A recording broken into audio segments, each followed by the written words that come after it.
All right, I'm about to get going here. I just gotta give her a call. Switch the scene. Oh, weird. Usually, it doesn't actually show my screen. Huh. That's weird. Okay.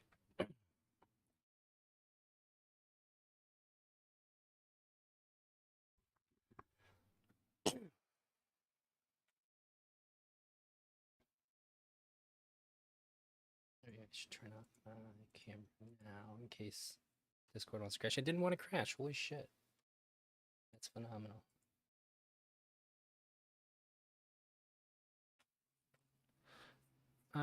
Cool. That makes it easier.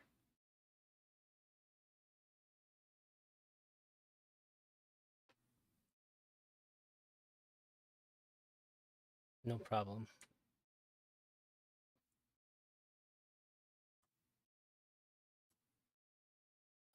Yeah, I appreciate it. I'm setting yours up right now. Jesus.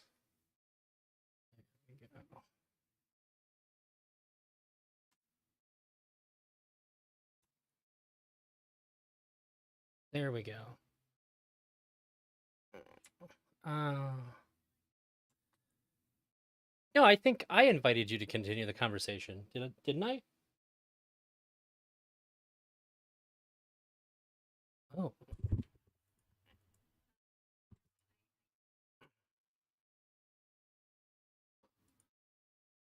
Oh, no, no, no, no. I would not have felt that way.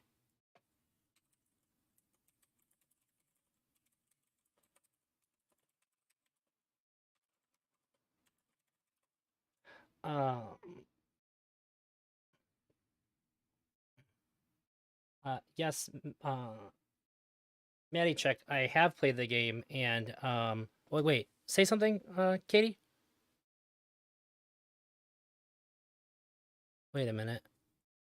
That's weird. It should have automatically switched. Okay, there we go. Cool. So I think I pronounce it Matty. I have played the game. If you check my shorts from YouTube, I have a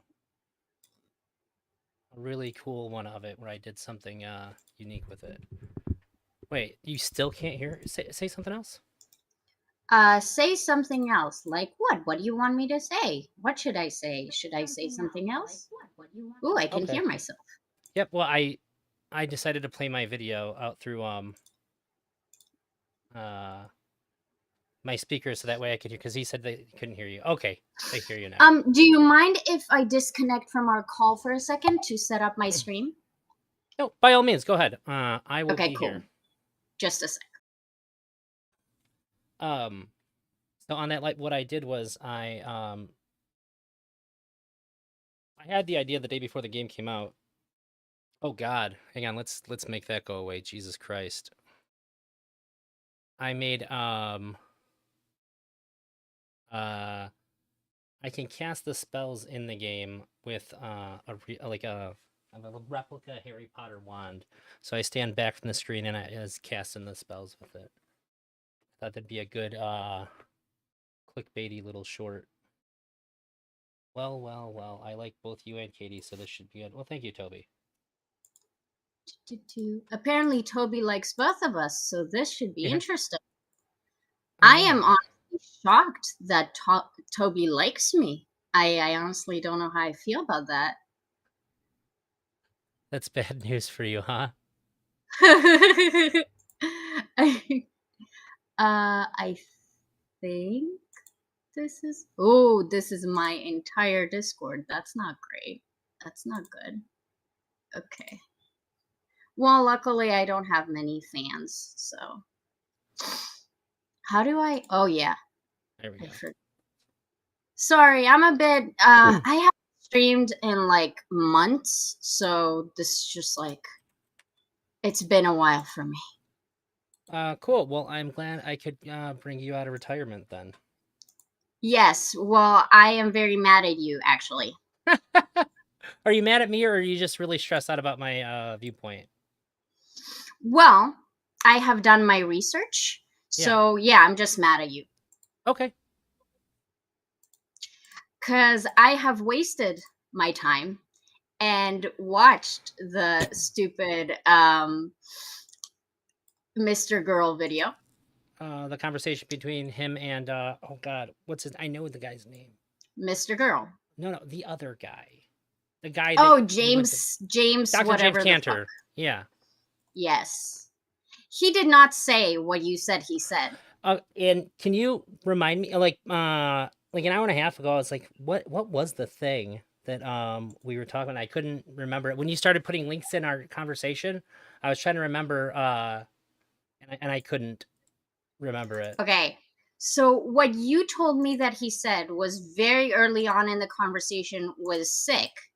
Mhm. I said that you can't prove that pedophiles are more likely to offend against children than non-pedophiles.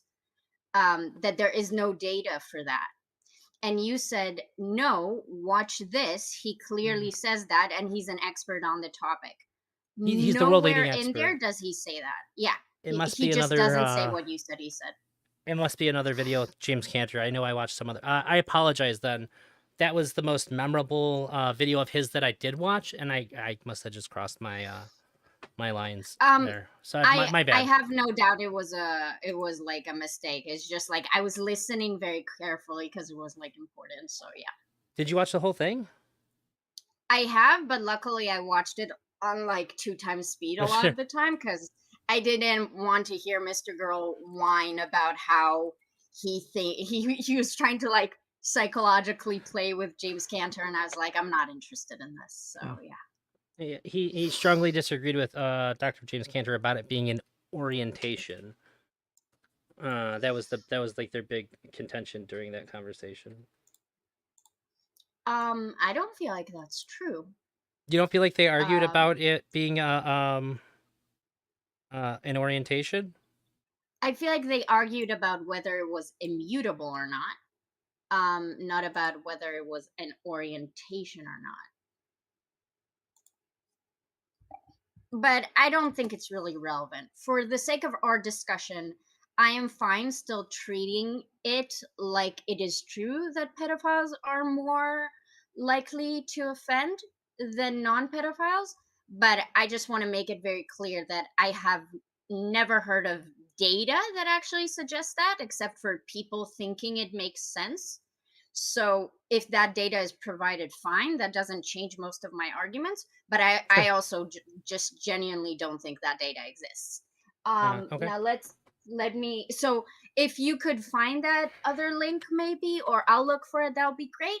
Let me just. I know I have notes, Okay. so Take the I'll go notes. look at them on the ground.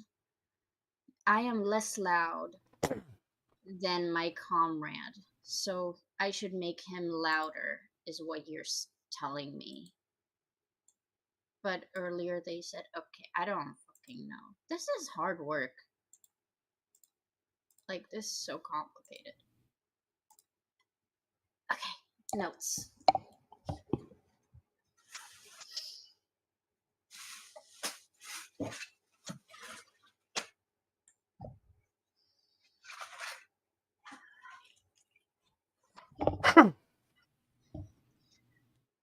Do you want to TLDR our convo to your audience, or did you already do that, or what do you want to do?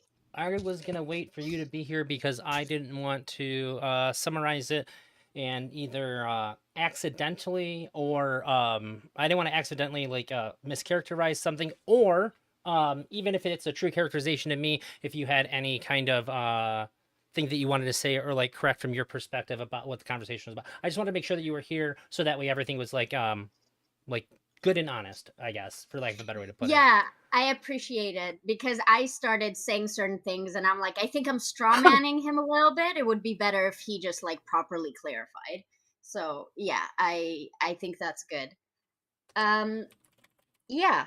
So I'm fine with you taking the lead and then we'll just correct each other as we go. So I don't 100% remember how it started, but I was talking to Sick with I was talking to Sick. It doesn't matter who else is there, and we got on the subject of I think it was that we were talking about pedophiles being more likely to offend than your average person. Is that right?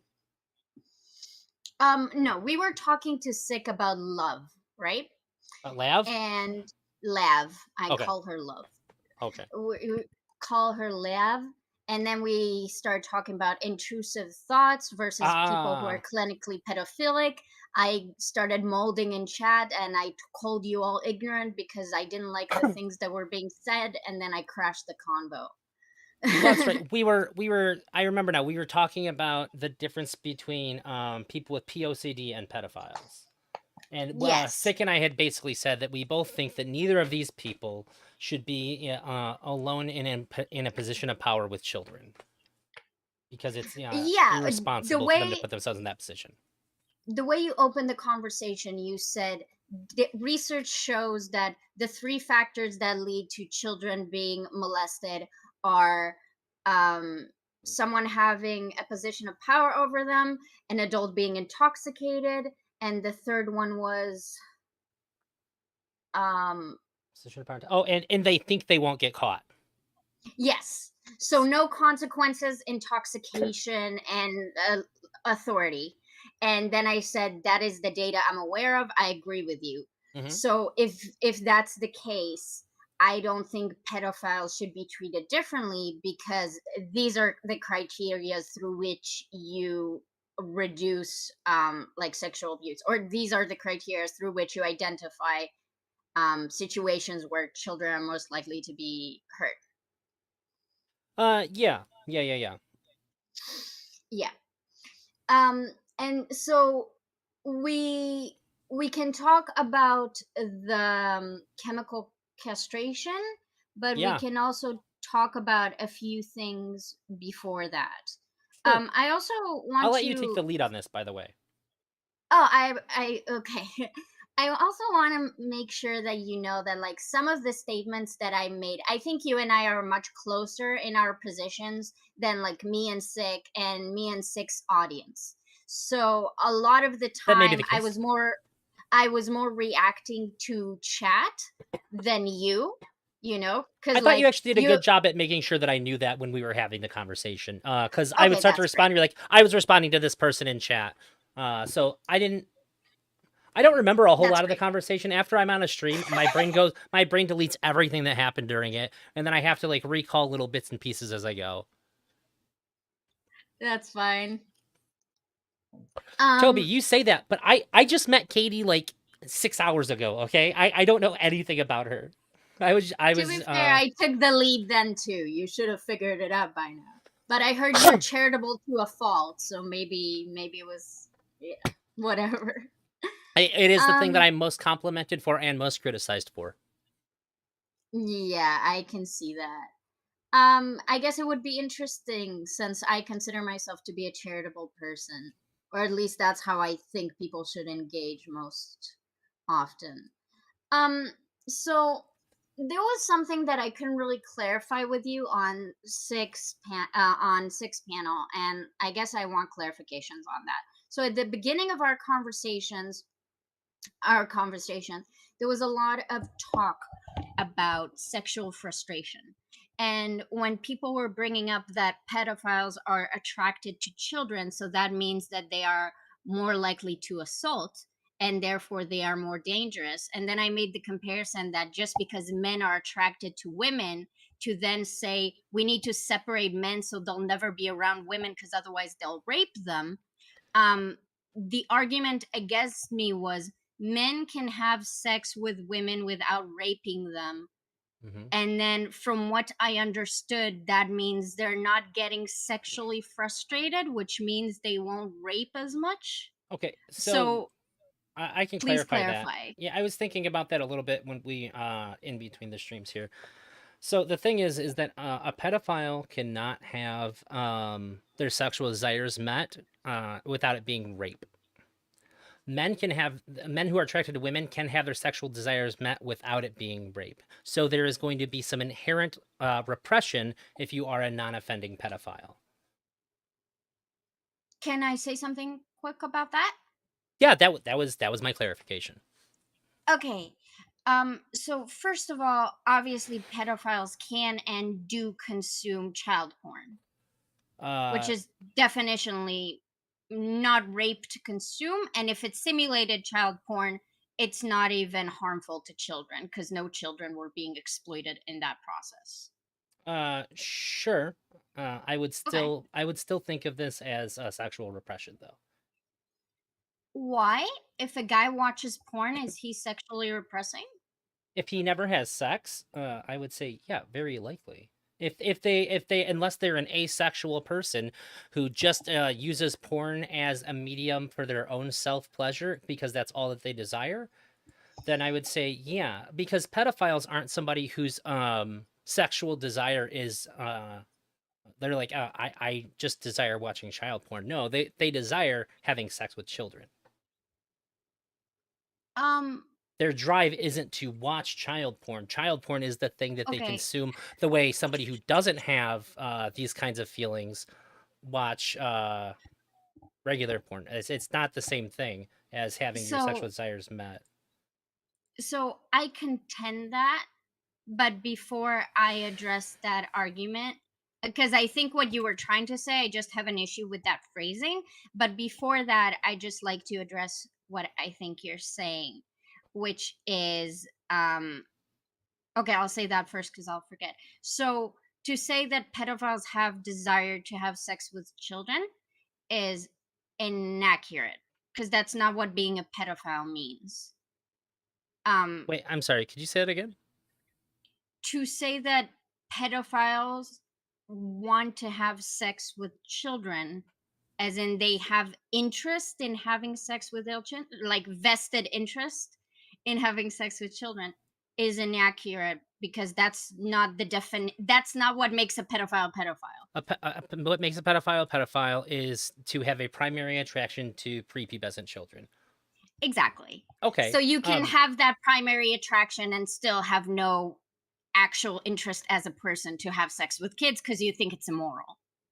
Well, you can want to have sex with somebody and still think that it's immoral. Okay. Do you think, can we maybe then agree that some might not want to at all and some might want to but resist it because they think it's immoral? Yeah, and I still think that they should get help. And I just want to address Jacob. Neither one of us are claiming that they are exclusively attracted to children. It's that they are primarily attracted to children. Yes, their main preference. Yes. So to exemplify, because I just watched a Mr. Girl video about it, apparently according to like strict scientific definitions, if you watch like a, if third of your porn is child porn and two-thirds is like adult women porn, you're not a pedophile because you'd still prefer to jerk off to adult women than children. Yes. This would be a non-pedophilic person that has pedophilic tendencies. Yes, Yes. they have preferences, Yes. not predominant preferences, Correct. side preferences. Yes. So I just wanted to clarify that because I think it's important. I think it's a bit misleading to be like pedophiles want to have sex with children because I think that's inaccurate. Um, So, when I say that, mhm. when almost always when I make a super broad sweeping term that's encompassing like all of a thing, I'm usually meaning this as enough of it is the case to where I can generalize this and it's not like an insane mischaracterization. Does that make sense? Okay, We but we can then we can can always go I? over the I'd like to caveats and point clarify it it. out too. Sure. Then I'd like to clarify it. Would you say that a celibate wants to have sex with women, but they don't? Uh, I think that oh, you're good, Jacob. I think that maybe, probably, assuming that that's their preference and all that, like it probably, but there can be asexual celibates too. No, Yeah. no, no, no, no. A heterosexual celibate, would we then say he would like to have sex with women, but Uh, he doesn't? yeah. Yeah. So we would say he doesn't get his sexual needs met because he can masturbate to women, but he can't have sex with women. So I guess my next question is, are why are we assuming that if someone can't like have sex with a different person, that implies that they are somehow not, that they are repressing or suppressing their sexuality? Um, I think that if you are unable to have sex with someone who meets your primary attraction, that there is going to be inherently some kind of repression happening there. It's going to do things to you mentally that are outside of your ability to understand. I just that's what I would say. Especially if you know that, Okay. like, if you like know that you can't. Okay. It's not like just some incel like, oh, I'm never gonna find a girlfriend. Like, it's illegal for me to have a girlfriend. You're going to have some sorts of repression in there. It's going to create very confusing, disparaging thoughts in your mind because you're not able to do something that you're not going to be able to have sex without feeling like something's wrong. Either like you're breaking the law, or that or you're not having sex with the kind of person that you're primarily attracted to, and you're gonna have very confusing and repressive thoughts like that. Uh Okay. it would be like if I So was only allowed to have sex with guys. Like I I can suppose at close a this certain for point us I now. might, but I don't want to, and I think that it would I think that it would be rather sexually repressive for me if I was put in that position. Okay. So for me, this is quite philosophical and socially complex. So I don't want to address it as like a general claim, but I understand that claim in the context of like pedophiles, because a lot of my arguments center around how because society stigmatizes and misunderstands and demonizes pedophiles, obviously when you are born with a sexual attraction that you don't control, and it is literally an affliction on you, and then you're not allowed to engage in those urges, and those urges are demonic and worthy of your death, that would cause some complexes. So I Yeah, agree with you. sure. You know. And I think that do you also think that those things that happen, those things that arise from that, are harmful to the person? Absolutely. Okay, cool. And That was kind of. I just want to take this part right here to say that I am very empathetic towards people that have these desires. It is my greatest wish for them to seek therapy, to get help. I don't want anybody to hurt them in any way. I want people to be supportive of them getting help enough to where they can do it without being afraid to do it. Because my ultimate goal is protecting children in this aspect, and then my secondary goal would be to protect these people. That's I then I think we are perfectly aligned with each other. Um And because this part. yes, my primary goal is to protect children, and my secondary goal is that, and whether people like to admit it or not, pedophiles are human beings with human rights who deserve decency for something that is not even under their control. I agree. Awesome. So let's move forward. So I had some questions that I wanted to ask you. So we talked about like the responsibility.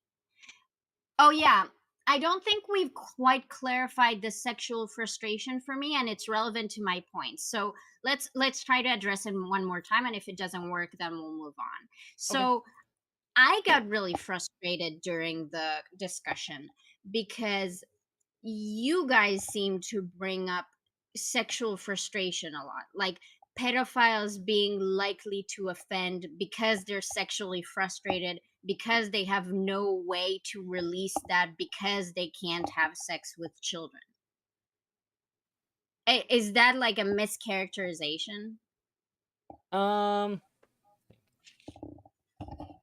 um, I think that there is going to be an always present desire to have a, if you are a pedophile, that there is always going to be at variant levels at different times in your life, there's going to be an always present desire to have sex with children. That's completely fine. But Okay. every time I compared it to a man not having any sex and them more likely to rape women, I'm doing it as an analogy to demonstrate to you and the people who are on panel that the logic that you're applying to pedophiles is logic that is absurd and ridiculous and is quite silly, and we shouldn't do that. So I want us to try to address that, you know. Sure. Okay. Would you like me to like elaborate more? Did you want to run through the hypothetical again? It wasn't a hypothetical, it's an analogy, I Sorry, believe. did you want to run through the analogy? Also, I do have statistics pulled up for what we were talking about. We can get that after this part though. Okay, awesome. So, basically, what I'm saying is, if an argument is since a pedophile can't have sex in a way that is legal or ethical, they never get to have sex, which means they are sexually frustrated, which means it wouldn't surprise me that a sexually frustrated, most likely male adult would want to like live out that sexual frustration, meaning they are likely to molest. And and then I compare it to men who never have sex, and meaning that since having sex with a child is raping them, and a man that can't have sex and is not getting sex will have to rape a woman to live out their desires, I see that analogy as valid. Do you not? N- I guess I don't understand that circumstance where a man isn't able to like if you can't get a woman to agree to have sex with you under normal circumstances, there's prostitution. Okay.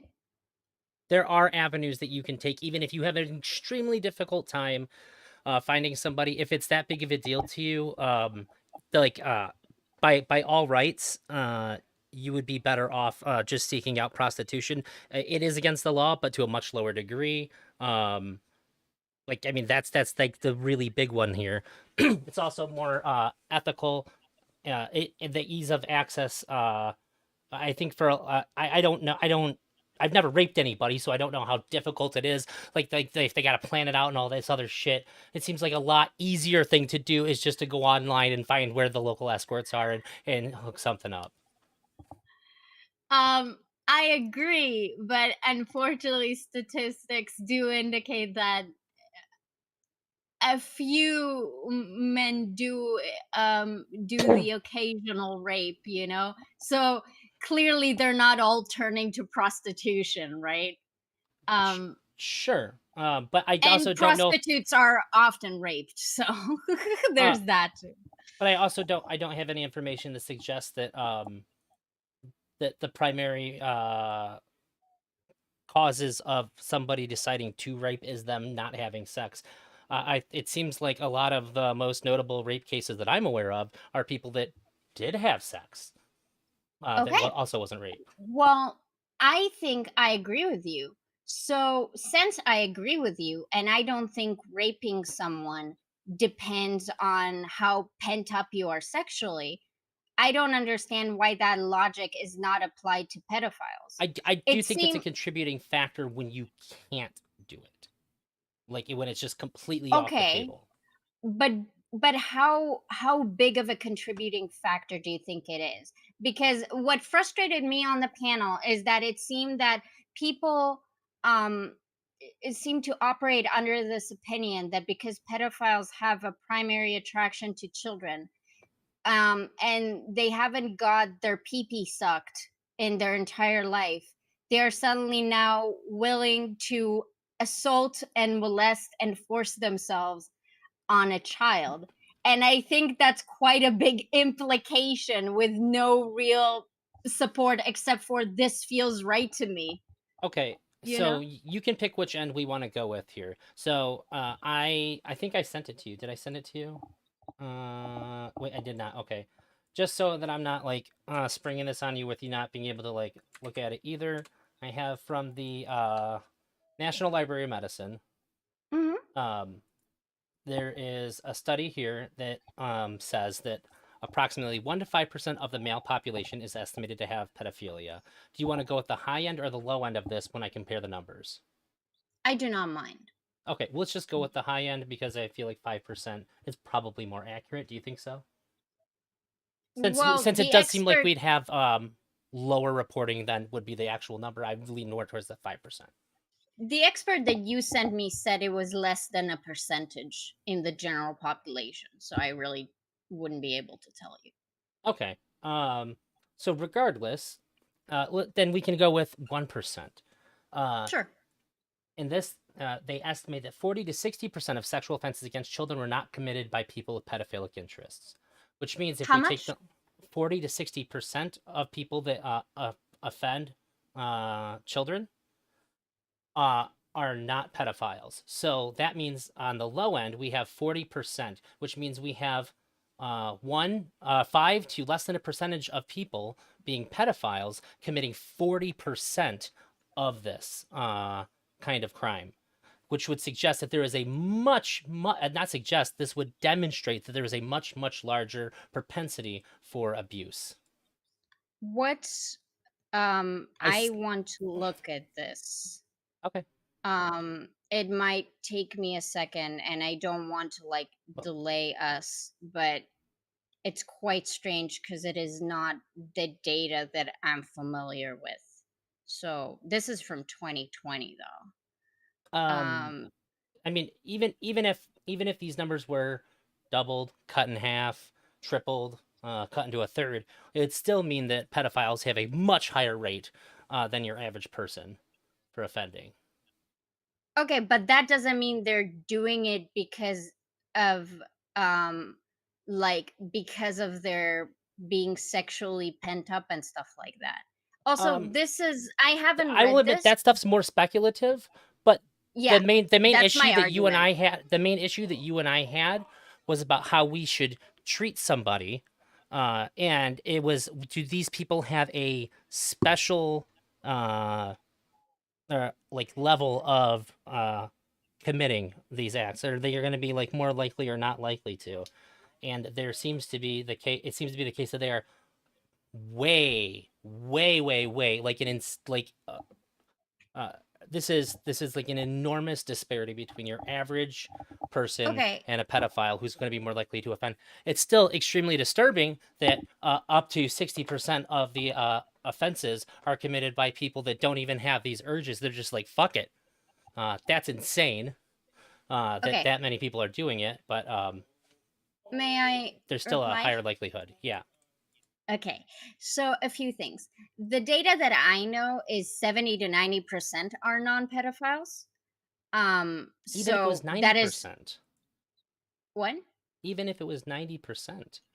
If If it's it's 5 90%, to that less than a percent of means people, that's they're still more likely.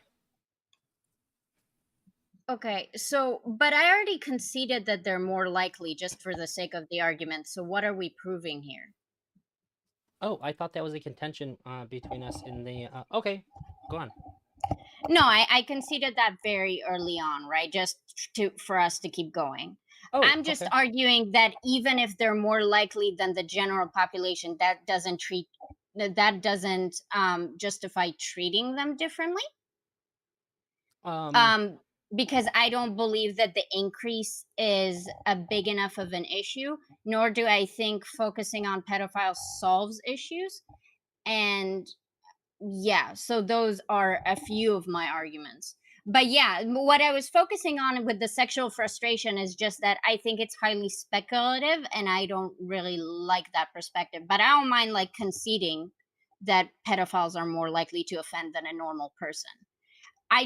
But you should also know that in the reports that I looked, and I can send you the data, um, the I don't remember if it was the FBI or if it was a police report. I'll send it to you and then you'll see. It was a governmental US authority and they basically divided offending pedophiles into three categories. And one of the most dangerous category is like a sadistic psychopathic pedophile, and they mhm, are likely to harm in much bigger numbers. So it's sure. not necessarily that pedophiles offend more. It's just that if you have one pedophile that is also a psychopath and a sadist, they're probably harming like dozens of children, where another offending pedophile might hurt a single child, and that would change the statistics, you know? Well, I maybe.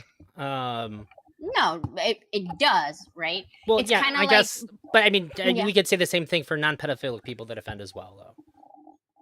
Unless you want to suggest that pedophiles have a greater propensity to be psychopaths as well, like a greater number than a regular person does, with respect to the disparity to help even that out. Because certainly some of the non-offend or non-pedophilic offenders are also going to be sadistic psychopaths as well, and they're going to contribute Um, heavily to that side. yes, I guess it would depend how the site is being counted by like number of offenses or number of offenders. And I'd have to look at the data. So we don't have to like we can put that aside for now if you want. Okay, Um I at the very least think that if they're accounting for it on one side, they'd be accounting for it on the other side. They're not going to like put a variable on one end of it and then discard it on the other. no, of course. So, but That okay, that's we completely valid. I need to look at it to make sure that I make a more coherent point about it. no worries. Um so my note was if people are offending because of sexual desire, okay, chemical castration? Hmm. I so think the reason why, especially for me, I would never agree to this is that I think that for me the most foundational right, like the only right that we actually have that all other rights extend from is the right to your own bodily autonomy. People can't do things to your body that you don't agree to. And so I could never consent that I could never agree that the government can decide to consent for you to doing something to your body in that manner. Okay. Just like the government couldn't So, force you to have an abortion, the government can't force you to amputate your arm. They can't forcibly chemically castrate okay. So I need you. to make a few clarifications. I don't Mhm. think it would move your positions, but it would nuance my position. Okay. Okay? So, first of all, I did not say forcibly castrate. I said that a condition for your release after you serve your sentence as a convicted sex offender that is diagnosed as a pedophile is chemical castration. So, you can choose to just continue being in jail. If you want out after your sentence, you would have to chemically castrate. I would say that a person in that position cannot consent. That's fine. That's a valid argument. We can talk about that. So that's one nuance that I want to make. Another one is that um, six chat seemed to not understand what chemical castration is. So I just want to make sure that you understand that I'm Mhm. not talking about surgical castration. Yeah, I I'm know what chemical talking about castration is. using hormones Yes. and other methods to chemically castrate. Because some people seem to think that I want to remove people's balls, you know? No, and I think I feel the same way about chemical castration as I would about physical castration, though. Okay, but you called it mutilation, and I don't think that's a valid argument for chemical castration, which is why I want to make that distinction. Um, just because it might not be happening in like the visible level, I would consider that. At the like, I suppose I'm using a bit of a metaphor here, but it is no different to me than if you were to literally cut somebody's balls off at that point. You are you are doing something physical to them to cause a physical change in their biochemistry. I don't think the fact that they still have their balls makes a huge difference here. Okay, well, Now they're first of just for all, aesthetic. well, chemical castration can be stopped, and then I'm not saying that it doesn't have like lasting effects, although I don't know what they are, but I would argue that it's different from having a physical part of you removed. But also, I would just then like to hear your opinion on like if I take birth control that have hormones in it, am I mutilating myself because I'm changing the chemistry of my body? Uh, so if you were to say that you have to take birth control or you can't leave prison, I would say that this is just as bad. However, I would say that I do think that birth control is fucking terrible. I just got a vasectomy strictly on the basis that I didn't want my wife to have to take birth control. She did not ask me to. She never did like passive aggressive things like, "Oh, I wish I didn't have to take this," and it was just something you could do. Nothing like that ever happened. As soon as I found out that my insurance would cover me getting a vasectomy, it was a no-brainer, right? I was like, oh, I'm going to get a vasectomy like as soon as I can. It was immediate because I think that it is uh, birth control.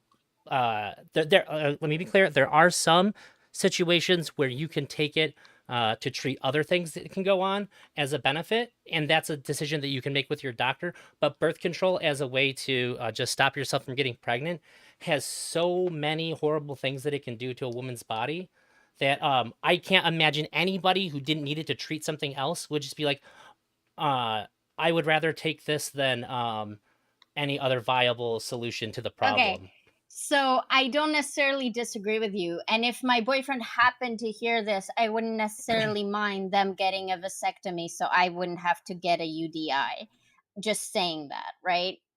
Well, he should But watch my vasectomy review. It's going to come out in the next, I want to say next week. It's very hard for me to work on. I did not have the best experience, but I will, and it recommend things that you can do to avoid an experience like mine. okay, It was the worst thing that's ever happened to me. But oh my god, I I'm don't so sorry. regret it.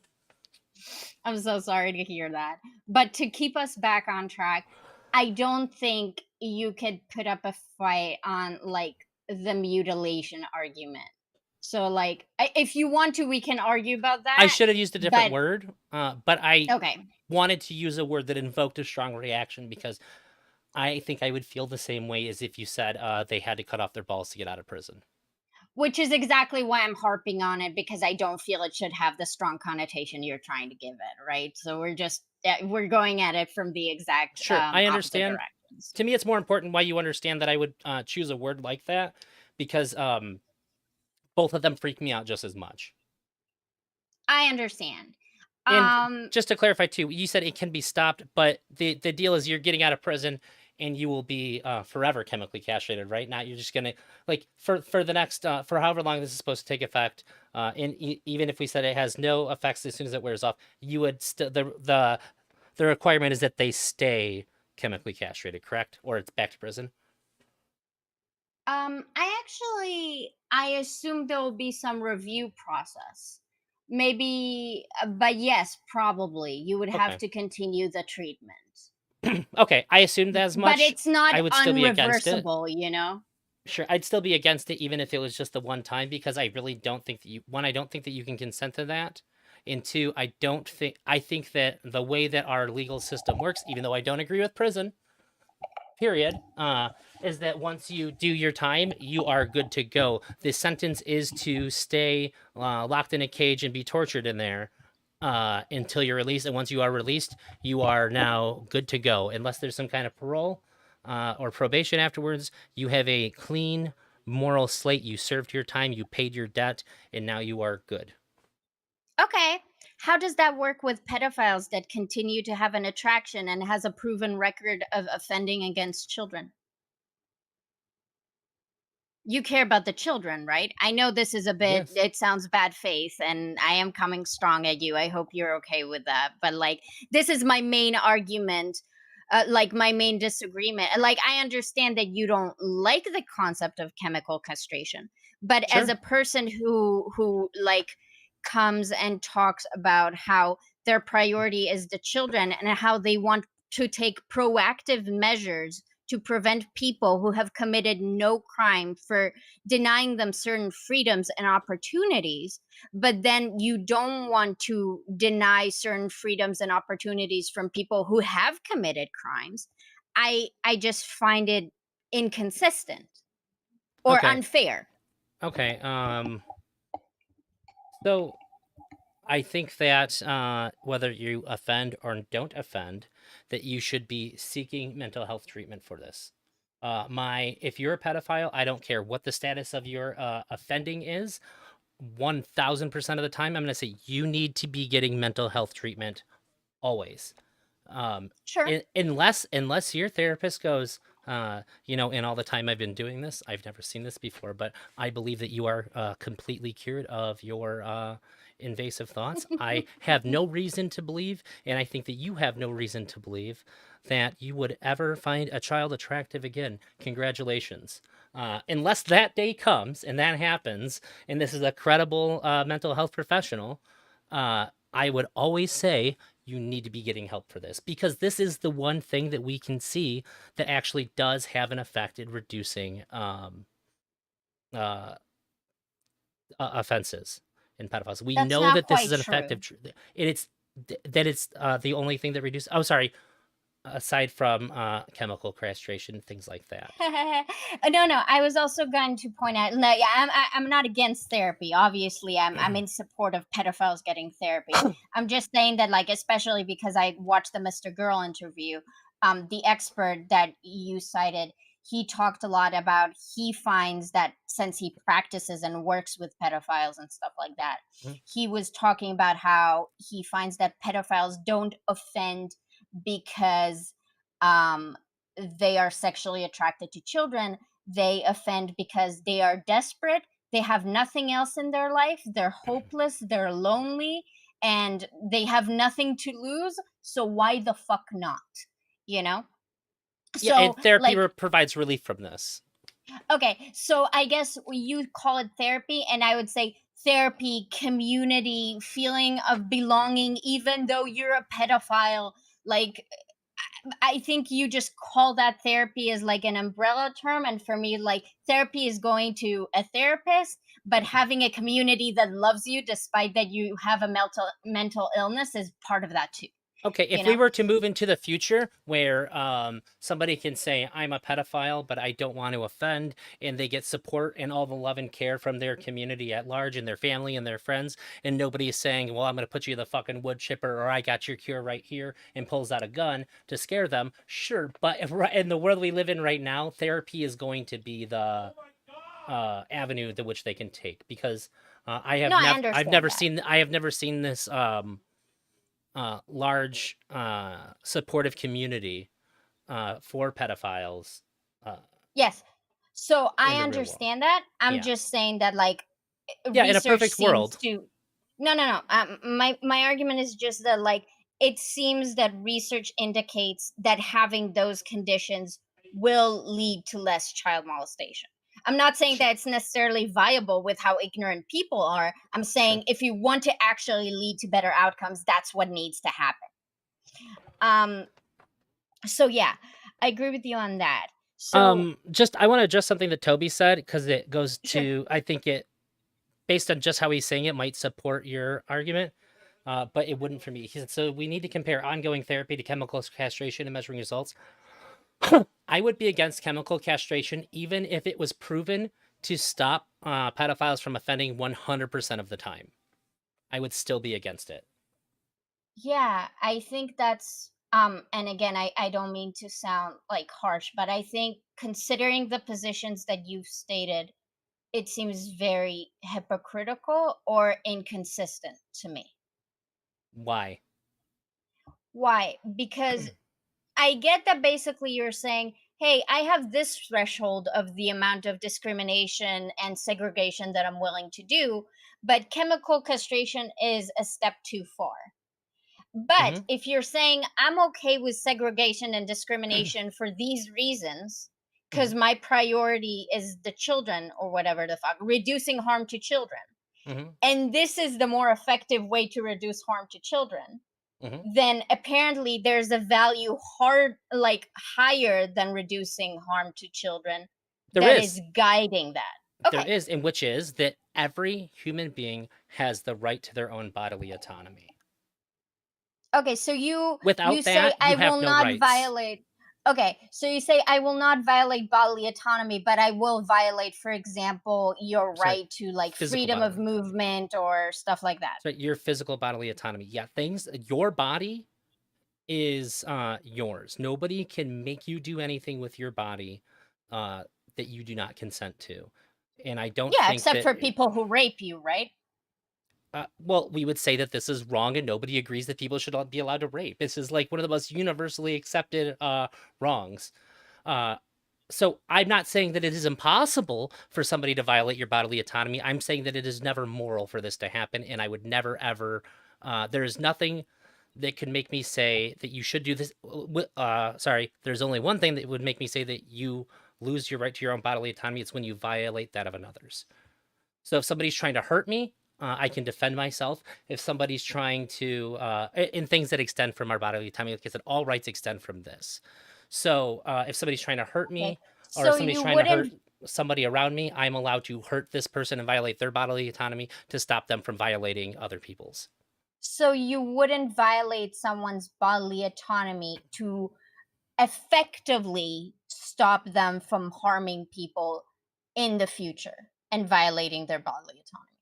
You'd only agree to people violating each other's bodily autonomy in self defense, in immediate self Yeah, defense. when you are in the act of violating somebody else's bodily autonomy, that is when you forfeit your own, and you regain yours when you stop doing so. Okay, so then so I guess, so I can go both ways with this. I can continue on this topic, but I also had like a slightly different avenue, but I don't quite remember what it was. So Go ahead we'll and keep just talking. I'm just continue gonna with fill up my this. cup with water. I'll still be able to hear you. No problem. Just be a second. I'll just catch up with chat. Okay, that works too. Uh, you, uh, to I get that it conflicts with the ex-con not being able to consent to it, but they lose that right at certain point from prison or being at risk of being reoffending. That is slightly my argument. Yeah, Toby. Um, okay. So basically, when I was on panel and I was saying I don't think you should violate a non-offending pedophile's rights when they haven't offended yet, by um segregating from them from certain activities when there's no indication that would stop them in any way from offending. You said, no, I think that's reasonable. But then when they do offend, you're still not willing to. So the reason why I think there's a good argument for the chemical castration, and again, I do believe that I think we can argue on whether someone can consent or not because there's the element of coercion in staying in prison if you don't get castrated. Hmm. But I also think that since we do operate with a prison system, we obviously understand that we are taking people's rights away when they offend, I you don't know? think that you have So, a right to have a job that deals with children. no. But you're not supposed to restrict people's choices based on their thoughts, right? Um, I think that we do this. Ha. If you know that, like, so there's certain jobs that you can't get, like say in government, if you have done certain things that aren't even illegal, right? Can you explain what you mean? So for instance, there was a time where that may still be the case too. I don't know all the exact details, but if you have certain political beliefs, you can't get a job in in certain sections of the government. So like if you were a communist, like I don't know however long ago, you couldn't get a job in the government even when it was no longer illegal to be a communist, and Do this you made think that's sense. ethical? Is that something you support? Um, I think it's Yeah, I think so. I think that if you're a government body, you need to make sure that everybody is on the same page as you. I think that you need to make sure that if there is something that is a threat to the government, you don't want to let people in with those things. So the government views this as a threat. Why would I want somebody to go and work for the government and cause internal turmoil from within it? Yeah, that makes perfect sense to Oh, what if the government sees you being gay as a me. threat? um, Well, I'm glad that they don't anymore. But yeah, actually, you would lose top secret clearance if you were gay in the government as well. Because and this isn't necessarily a moral judgment. If you had done anything gay in the past too, because it was something that could be used against you, because the public seen it as bad. Anything that could be leveraged like that. So, like for instance, if your wife cheated on you, this could also make you lose top secret clearance as well, because this is something that a bad actor could use against you in order to get you to divulge top secret information. Okay. Is it okay if I say I think this specific example is not great? I guess Well, I you feel just asked like if there's it's a things. bit This is just an example of something that I think would be that is reasonable, where we don't let people do things based on their thoughts and ideas. And okay. and if we agree, and like, do So you you do you don't agree with that at all, you so or no? you don't think that freedom of thought is something that we necessarily should respect? I think in most circumstances, we should and we do. Okay. But But there are the same extreme situations where we do have to consider these things. Yes. So the circumstances that we don't are circumstances where it's justifiable to dismiss the freedom of thought right, correct? Yeah, so I got a great example. Okay. Let's say that Andrew Tate gets found non guilty on all accounts. Should he be allowed to be an abused women's counselor? If he has the training, yeah. I would say that Andrew Tate should not be allowed to be an abused women counselor based on the things that he's put out there. Okay. Well, I'm getting there, so I'm just gonna continue with the line that I started on. I am basically saying that, like, in cases where we choose to disregard freedom of thought as a right, because like those extreme cases that you explained, like the governmental position, we're saying we need people to be in a specific kind of way, so I need to restrict certain things to make sure that they are. Yeah, and we I do the don't same thing with people see who have jobs involving children as well. Okay, I don't see how that applies to pedophiles. No, No. um, so why not? Where are you? Where am I losing you here? Okay. Well, we agreed that position of power, intoxication, and no consequences. So, what exactly is the issue of a pedophile being a teacher's aide if they are never alone with a kid? How are we going to ensure that they're never alone with the kid? Do we then have to take special measures to make sure that they're never alone? Well, people have supervisors, right? I can tell you that I have been alone with teachers throughout my life, and there was never any issue with it. Nobody was like, "Hey, what are you doing? You're not allowed to be alone with one of these children." That's never Yeah. been a thing. That like teachers Yeah, sometimes, of course. can you say after class? There's nobody. The supervisor doesn't come in to make sure that the exchange between me and the teacher goes well. Yes. So you would be in a position to be alone and in a position of power with the child. While you may not be intoxicated, you're meeting 2 out of 3 criteria. And in I addition, agree, but you have another piece of so criteria. does the teacher, right? I'm talking about the teacher. No, no, no. So I'm saying, um, if a pedophile has a certain position, like they're a kindergartner aide, and they work with the kindergartner, and then they go home. So they're the entire day with the kindergartner, and they're helping with the kids, and then they go home. Then they haven't been alone with the kids. But wait. And Do you think that we yes, should hire kindergarten aides who we would choose to not let them be alone with the child ever under any circumstance? It seems like we would pick I one where we don't have to worry about that, right? so I'm gonna be very honest with you. I just say not be alone with the child because people seem hell bent on that. I don't think that it's morally reprehensible to have a child in a room alone with a I pedophile. oh, uh even if they have a position of power over the child, which a lot of times What do is you just being an mean? adult. They're an adult. They have a Yeah, position of power over the child. correct. Yeah. And I'm saying that generally I'm putting it on the pedophile to not put themselves in that situation.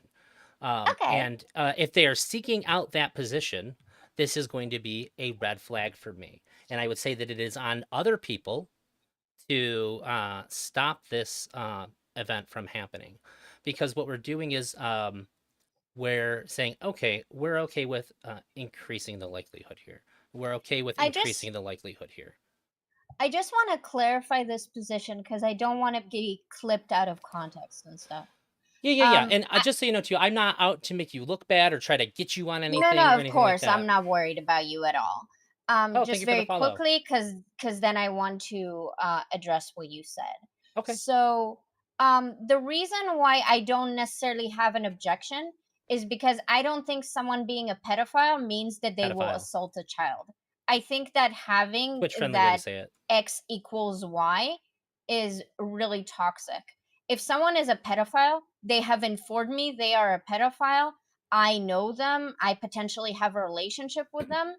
that already means that there will be consequences for them hurting a child that I leave alone with them. And maybe I'll feel uncomfortable leaving alone a child alone with them. But I just think that the implication that leaving a child alone with a pedophile means that the pedophile will harm the child It's not what I said. is no, I'm not saying that's what you said, Okay. but when we constantly have to phrase it, to paraphrase everything with the pedophile cannot be alone with the child, it's like, I'm sorry. If a pedophile works as a kindergarten aide and he's alone with a child, it would be incredibly dumb of them to molest children. Especially, and I understand if other people don't want to respect that, but fact of the matter is, there are a lot of pedophiles who want to live moral, ethical lives, and they do not want to offend against children. And I'm not saying they Sure. can't get weak in the knees about those positions. I just don't think they're easily dismissible and aren't worth considerations because people have issues with pedophiles. That's all I'm saying. Okay, Um, so and then I want to clarify to you: do I have empathy for somebody whose dream it is to be a teacher, but also is a pedophile? Of course I do. Of course I do. The same way that I have empathy for somebody who wants to be a surgeon, but they have Parkinson's. Sometimes we have things that are going to afflict us. That means our afflictions are going to prevent us from doing something we really want to do. Do I care? Of course I care. It makes me sad. I wish it wasn't the case. But these are things that we all have to deal with in our lives. And but whether the what I'm reason is challenging you on, and I'm sorry that well, I'm no, cutting no. you I, off. I was just Okay, clarifying that I it's not that I apologize. don't give a shit. I'm not using this as No, a I counter know. argument, and I just want you to know that with everything that I consider and everything that I say about this, that I am empathetic and that I really do care. And it's not that my idea that I have is never like, hey, fuck these people. Who gives a shit? They don't deserve rights. That's never what I'm saying. I would never say that about I anybody. I am completely aware that was more addressing other people's arguments. I think we both have tremendous amount of empathy. I think both of our empathies together can go a long way. Sure. Now, I'd like to address the comparison that you made and that Toby just made in my chat. So, Toby said an alcoholic should probably not ever keep a six pack of beers in their fridge.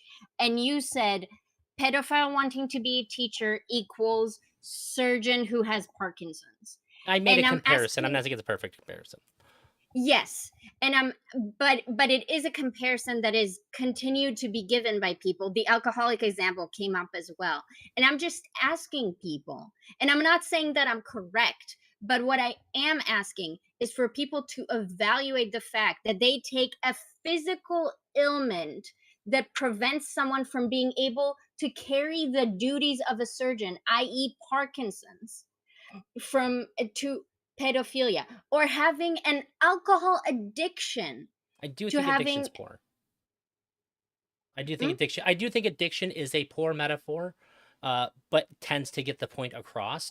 But I don't like using I think addiction as I a think the comparison. point I think the point is flawed because arguing addiction implies that pedophiles have an addiction to children. Yeah, Pedophiles have a sexual preference for children. yeah, and That does not mean that they are obsessed. That does not mean that they are consumed. That is a lot of projections, you sure, know? and I would say that part of being a student aide or part of being a teacher is that you're not attracted to them. As I would say, as somebody who teaches K through 12, one of your duties is to not have an attraction for your students. May I ask you a question then? Yes. Should Since we clarified earlier in the conversation that someone can watch like a third um of like child porn and two-thirds of regular porn and not be a pedophile, should we also screen for that because teachers might be has a secondary preference of being attracted to That's why I children? said they shouldn't be attracted to them. So I would say that people with pedophilic tendencies, pedophiles, I would say neither of these people should be in a position of power where they are also capable of being alone with children. Yeah. I'm not singling just strict definition pedophiles here. I'm saying that anybody with pedophilic tendencies should not be putting themselves in a position where they could enact their desires they should nothing. You should not be taking any steps where these desires could be met easier. You should keep all the roadblocks in place. Okay, so you just reminded me what I want to ask you. So I absolutely think that it's a very valid point to say that you think that it should be the responsibility of a pedophile to keep themselves away from children Yes. just to be safe. But what I failed to clarify with you is, do you think um, society should put roadblocks for pedophiles to do that? So is it something that we leave for pedophiles to manage, or is it something that society is taking an active role in managing? I think that both of these things should be working in tandem together. Uh, Okay. and now here's an important point too. I think that if you do have these desires and you have never said a word about it, you're probably going to get the job. And therefore, it's just on I you. agree. It's just on you to not go and seek out that job. But once you put it out Yeah. to the public, people do have a duty to do that. And there are more reasons than just keeping the children safe in here. That is the most important reason, but also no parent is going to let their kids go to that school at that point. The other teachers are not going to let this person have a good time there. And if the kids find like the damage of children just finding out that their teacher is a pedophile could be tremendous on the teacher. They could feel betrayed by their parents, they could feel betrayed by the school, and therefore systems that are designed to protect them in general. There is a whole slew of harm that can come from just having that person in that position that I think is extremely important for Yes, everything that we but can control all to of go right in those these situations must. things, and again, I am speaking from a utopia, but the reason that I'm speaking from a utopia is because I believe that when people continue saying, well, reality is like this right now, they are not allowing. So if we're talking about destigmatizing pedophilia, Hmm. then, and we both agree that we should destigmatize it, I don't think we then should destigmatize it entirely. We should still be able to say this is bad. We don't because like nobody should there shouldn't be like I don't think anybody should be celebrating their pedophilia. This should be seen as a like for instance if I have such severe depression that I get overcome with the desire to video game myself. I mhm. think that it would be very wise that I not work in a gun factory that also produces ammunition going down the same line. This would be very irresponsible of me. And if my employer found out, like, oh, that's the guy that every once in a while he just decides that he needs to go all of a sudden, like, get him off the fucking line. He can't work here. Do you think that's how the world works? Yeah, absolutely. Oh my god. And if people found out that the employer knew and heaven forbid I did Hogwarts legacy myself at this factory, he would be held liable. Hogwarts Legacy. This is good, right? Oh my god. Yeah, it was wonderful. Thank you. Um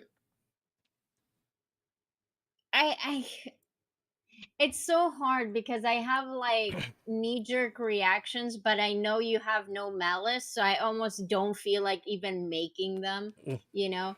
It's just like to say something like no one should celebrate their pedophilia. It's like if I say destigmatize pedophilia and people's immediate reaction is like, then what do you want to celebrate pedophilia? It's just like So, it's just so unfortunate, you know? Like well, I don't know how far you're taking the destigmatization when you're saying like I'm totally cool with them being alone in a room with a child when they have a position of power over them. Like that Is that freaks what me out I a bit. said though? Well, yes, that is what you said because I clarified too. We clarified this. You said, you said I'm okay, or I don't have a problem, with a a child being alone in a room with a pedophile, and I said with a position of power, and to which we both agreed, just being the only Being adult an there adult is is in a a position power. of power. Yeah, for Yeah. I would say 95% of kids are going to feel like they have some, they have to listen to adults, or I mean, Yeah. or at the very least, that the adult could overpower them. So yeah, that is what you But said. I also prefaced that the pedophile informed me of their tendencies. I know them. I have a relationship with them. We are potentially in good contact. So that is a deterrent, and that is an element of familiarity that directly counteracts one of the three things that we've talked about. And I am also assuming that most pedophiles have no intention of molesting children. So yes, in this hypothetical scenario where I have a friend who's a pedophile and they're for like 10 minutes alone with my kid, no, I think that my friend who's a pedophile who doesn't want to fuck children probably is not going to fuck my kid.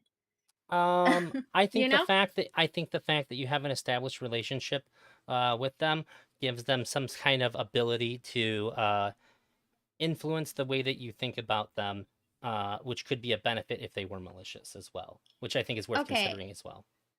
I understand. The problem is that everything that you're saying can be applied to any adult ever, but we only apply it to pedophiles. And I just can't handle that, like, that No, I double don't. I standard. don't. If It's I know disgusting. somebody who has a propensity for violence, if they always talk about like beating the shit out of people, or they fantasize about beating the shit out of people, you're not watching my kid. You're not hanging out at my house. I There are things that people can say and do that, while not illegal, is going to drastically change how I interact with them. And also Sure, going to sure. drastically change what my prescription would be for what they should and should not be able to do. I'm saying basically what I'm telling you, every time you choose to leave your child alone with an adult other than yourself, you are risking that person might sexually molest your child. Sure. But what we do is we consider a lot of different factors when we do Yes. this, and if there are red flags, saying like, "Hey, this is going to increase the likelihood. This will increase the likelihood." For some people, it's one red flag. It could just be like, this person gives me a creepy vibe. They're not staying with my kid. There's a lot of people who won't let somebody be around their kids just because they get a creepy vibe, and I think that's valid. I think that if you Okay. feel intuitively that this person shouldn't be around your kid, you would then have a duty to not let that person be around your kid. I do not think that anybody has the right to be around children. I This is not a right, unless it's your own Sure, kid. but okay, but that's not my argument, right? Well, Like you said a we only do lot. this to pedophiles. I'm saying we do not. We do this to anybody who gives us any reason to feel concerned whatsoever when it comes to children, and it's valid. Yes, I'm saying that basically most people who end up molesting children are people that gave the parents no bad vibes, were either friends or uncles or grandparents or the fucking dad or whatever the fuck. Sure. So this whole reliance as this person gives me the creeps um is just incredibly Wait, ineffective. you can't prevent something if you have no way of suspecting that it will happen. If you have reasons to think that something that there's going to be a negative outcome for something, now you have the ability to make a decision to mitigate these factors. So of Okay. course, when there So was no way you you could have think possibly known, things will happen.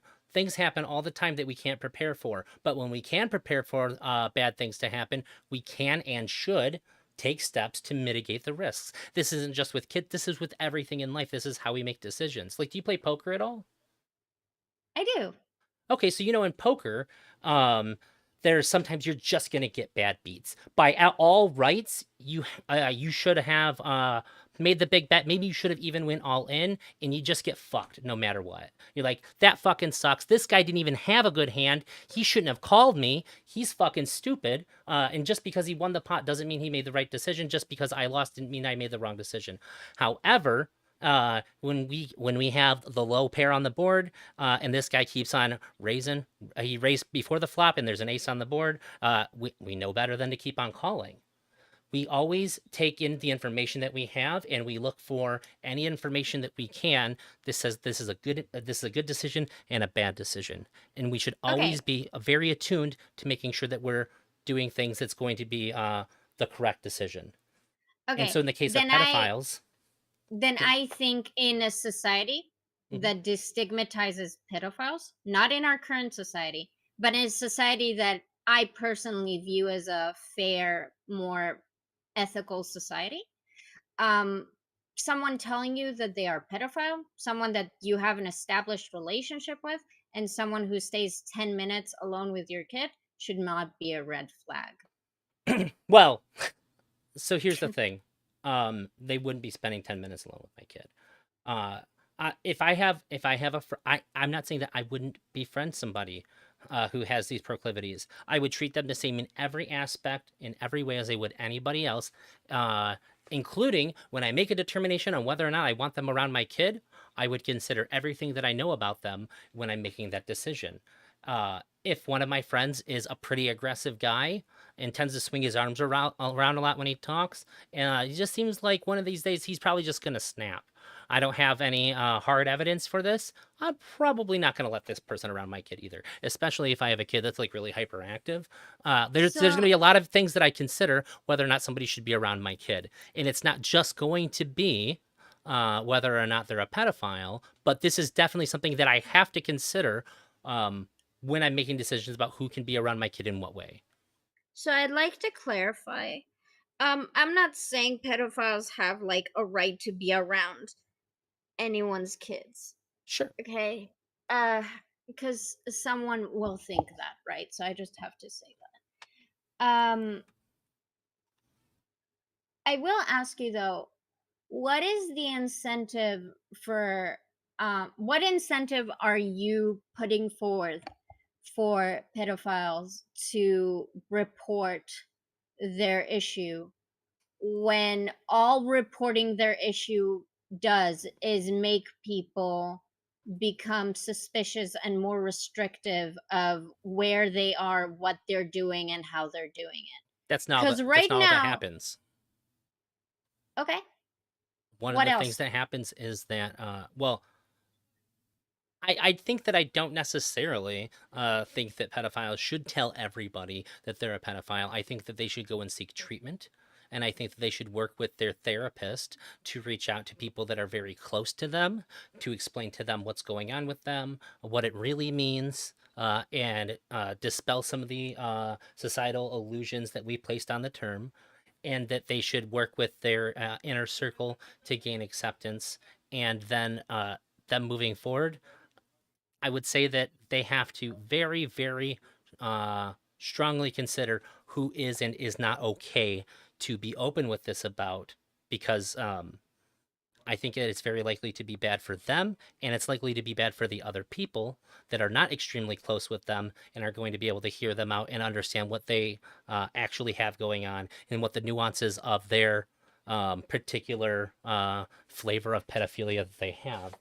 I think that we're increasing risks at every step along the way, and they know this, which is why they don't usually do these things. But I think that it should be done alongside a therapist, and it should be done very carefully. And I think that it should be done in baby steps because it will make their life better. It will give them relief from the kinds of loneliness and their feelings of not ever being able to be really seen by anybody. I think these are all tremendous positives that somebody that has this affliction could have. This is a Okay. huge benefit, and they will be told that they can't. If certain people know this, they will be told that they can't do certain things. Like I said, there's a lot of things in life where if people know certain things about you, they will restrict you from doing certain things. Like if you're a racist, you're probably not going to get a job at the I don't know, any pro-black charity. If it's known that you hate black people, you're probably not going to get a job at something that supports black people, right? Yeah. So if we're so concerned about the children, shouldn't we like test for certain things before we let people be with children? What do you mean? Well, I'm thinking like drug testing, right? If there's a I think job most that it's Yeah, don't most teachers Hmm? get drug tested? No, no. So I'm saying, why not pedo test them? Do we have a good way to pedo test people? No. Okay, well then that would be probably why I wouldn't recommend that we do that. Okay. I'm just saying that basically, how do I Like I explain said, we this? can only go off the information that we do have. And when we do have Okay, information, we have to take it into consideration. so I'll just share with you this. In my perfect world, someone could discover uh, about themselves that they have pedophilic tendencies. They can go to City Hall, inform City Hall of that, get funding for treatment, get referred to groups, get referred to community and support groups, get given a job and maybe accommodation. Maybe the accommodations are far away from schools and stuff like that. Get a job that we feel comfortable with them having, and just having them get more support. And because they have reported that they are pedophiles, now we can have mutual respect where it's like, well, you've informed me of your condition, so I'm going to be here to support you when you're on the brink, and I will trust you that I don't need to surveil you every second of every moment because I'm giving you support. um I and that There's would be nothing that my you said that I ideal world. disagree with. Um, but I think that we're a far cry from surveilling you every single moment of every second and saying it's okay to be alone with children. That's all. That's the only thing that I would add to that. Otherwise, everything that you said, I think, is amazing. I think it's wonderful. I wish more people thought like that. Um, I, Okay, I'm because fortunate enough to I not was have saying anybody who that. has these issues in my life. Everybody that I know has issues that are more accepted by people. But if I did, this is exactly the world that I would want for them. Yeah, I was saying that just in reference to like you talking about how they shouldn't tell people. And I just think that, like, us as a society, it would make a lot more sense for the fucking children. And I sound like a conservative saying about what, think about the children, but like, if we care about the children, we would want pedophiles to feel comfortable enough to inform us that we should keep an eye, or whatever the fuck, like, we would want pedophiles to feel comfortable to come and be like, I need your support, let's cooperate to keep me from harming people I don't want to harm, you know Yeah, um yeah. absolutely. Um, Now, And yes, I what? do think that if somebody is a pedophile and they're seeking a job that would allow them to be alone with children, this is an additional red flag. Would you agree if they're seeking out a profession that allows for this close contact with children? This is like, hmm, like you've been really cool all this time, but like all of a sudden now you're trying to get into a position where you get to have like one-on-one time with kids. Like, why are you doing this? It seems like you're asking for problems, not just from other people, but you're asking to challenge yourself in a way that I don't think is healthy for you to be challenging yourself. Okay, i'm I'm sorry again if I sound harsh. Can we not pretend like it's about you thinking I shouldn't think you challenge yourself? You just don't trust them to that extent. I'm Like, saying I'm trying to put myself in your shoes here and say that so I'm being I'm taking your level of charity at which you're extending, and I'm saying that even if I had that, then this is how I would be approaching that. I'm saying that even I think that even with the views that you've expressed to me, that this is the perspective that I think that you should have, is that you should come to them like, do you think that this is a bad idea to challenge yourself in this way? okay, so the example that keeps popping into my head is like a kleptomaniac. And if you're a kleptomaniac, there Mhm. is no place we can put you in the world that wouldn't trigger your kleptomania. At the end of the day, children exist, and pedophiles and other child molesters can kidnap children. It is like, if you want to find yourself alone with a vulnerable child, you can do that. Yes, there are more and less effective ways of doing so. But again, I'm thinking about the kleptomaniac, and I'm like, if somebody tells me they're a kleptomaniac, I can't really put them anywhere where they might not want No, to steal stuff from there, okay, okay, but you know? but if you're a kleptomaniac, then I would say that you have a duty to yourself and to those around you who value you being in their life to go, "Hey, I'm going to the store. Can somebody please come with me?" And make sure that I don't impulsively take something that I shouldn't. I agree. So, using that logic, would you be okay with a pedophile saying, "I want to work as a teacher and I will work in tandem with this other teacher and I will spend all my time next to this teacher." Um, Maybe. If there is a very secure way to make sure that another person is always present, um, maybe. But I still think that for the other reasons that I gave, that I would not recommend this. This I still think would be not the best idea. But if push came to shove, and I had to pick one or the other, I'm 100% gonna go. Okay, I am like 100 times more comfortable with them being monitored by another person at all times when they're working with children. Um, and The there only may be a difference story of is somebody who's gone through their treatment and gotten somebody who's going to be there in the classroom where I'd be like, you know what? Wow, I'm inspired. Sure, as long as this person has an aide with them, like I'm even fucking for it at this point. They put in the work, all that. You could maybe craft a story that might move me in that direction, but I would still say that if I was picking out who is going to be the teacher for my kid, I'm always going to choose the person who's not attracted to them. that's fine. But you are taking the risk that that person would still molest your child, but not because they're attracted to them. Yeah, this is a Okay. risk that we must take by sending our kids to school, and I think that the for almost everybody, we don't want to increase these risks wherever we can choose not to. Okay.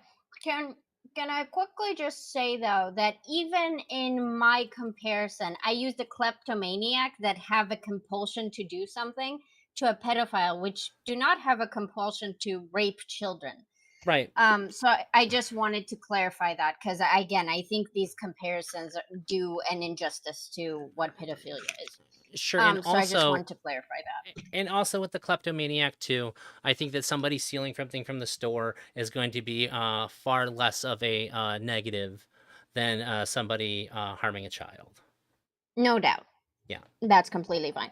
Okay, If so I'm I ever on a think panel where I have to do the like support like in favor of how we should destigmatize pedophilia, I'm asking for you to be my debate partner. I would really like to fuck have you in yeah. my corner on that because I think that from the ethical standpoint, the way that you I think that uh you have purged your brain from the shit. I'm on Twitch. I can't say the R word. From the uh, R wordtation that the majority of society has, and their inability to think critically about what's actually happening here. How do we actually solve the problem? Because I've said this even recently too. When it comes to anything involving children, like I'm a father. When I do things, when I make a decision about my kid, and I think that this is how we should apply to kids in general, because they don't have the agency to make real decisions for themselves, we cannot have any emotion in making these decisions. Our emotions cannot matter. We have to do what is the correct thing to do. We can have our emotions when we interact with the kids, and we can revisit how we feel about the thing after we've made the correct decision. Our emotions matter, but they have to get put aside when we're deciding what is or isn't right for people that cannot decide things for themselves. This Yeah, always has to be the case. I'm first of all very lucky because I'm a woman and that is not the typical example. So people are very less likely to accuse me of being a pedophile. So I get away with saying a lot more things that a man would have a harder time Oh, to say online. sure. And I'm completely aware of that. But I'm also completely fine with using that privilege to say things that I believe are correct. Um, See, I have the privilege of not giving a fuck if people get upset with me. that's fantastic. Um, I'm but I also, I don't know if you know this, but people I'm like the biggest Mr. Grill fan. Like nobody can test that I'm the #1 Mr. Girl fan. Seriously? So I have a lot of stigmatization my way. Yeah, if you go to Stardust channel, Yikes. her like fourth or fifth biggest viewed video is thumbnail of me, and it says the sanest Mr. Girl fan.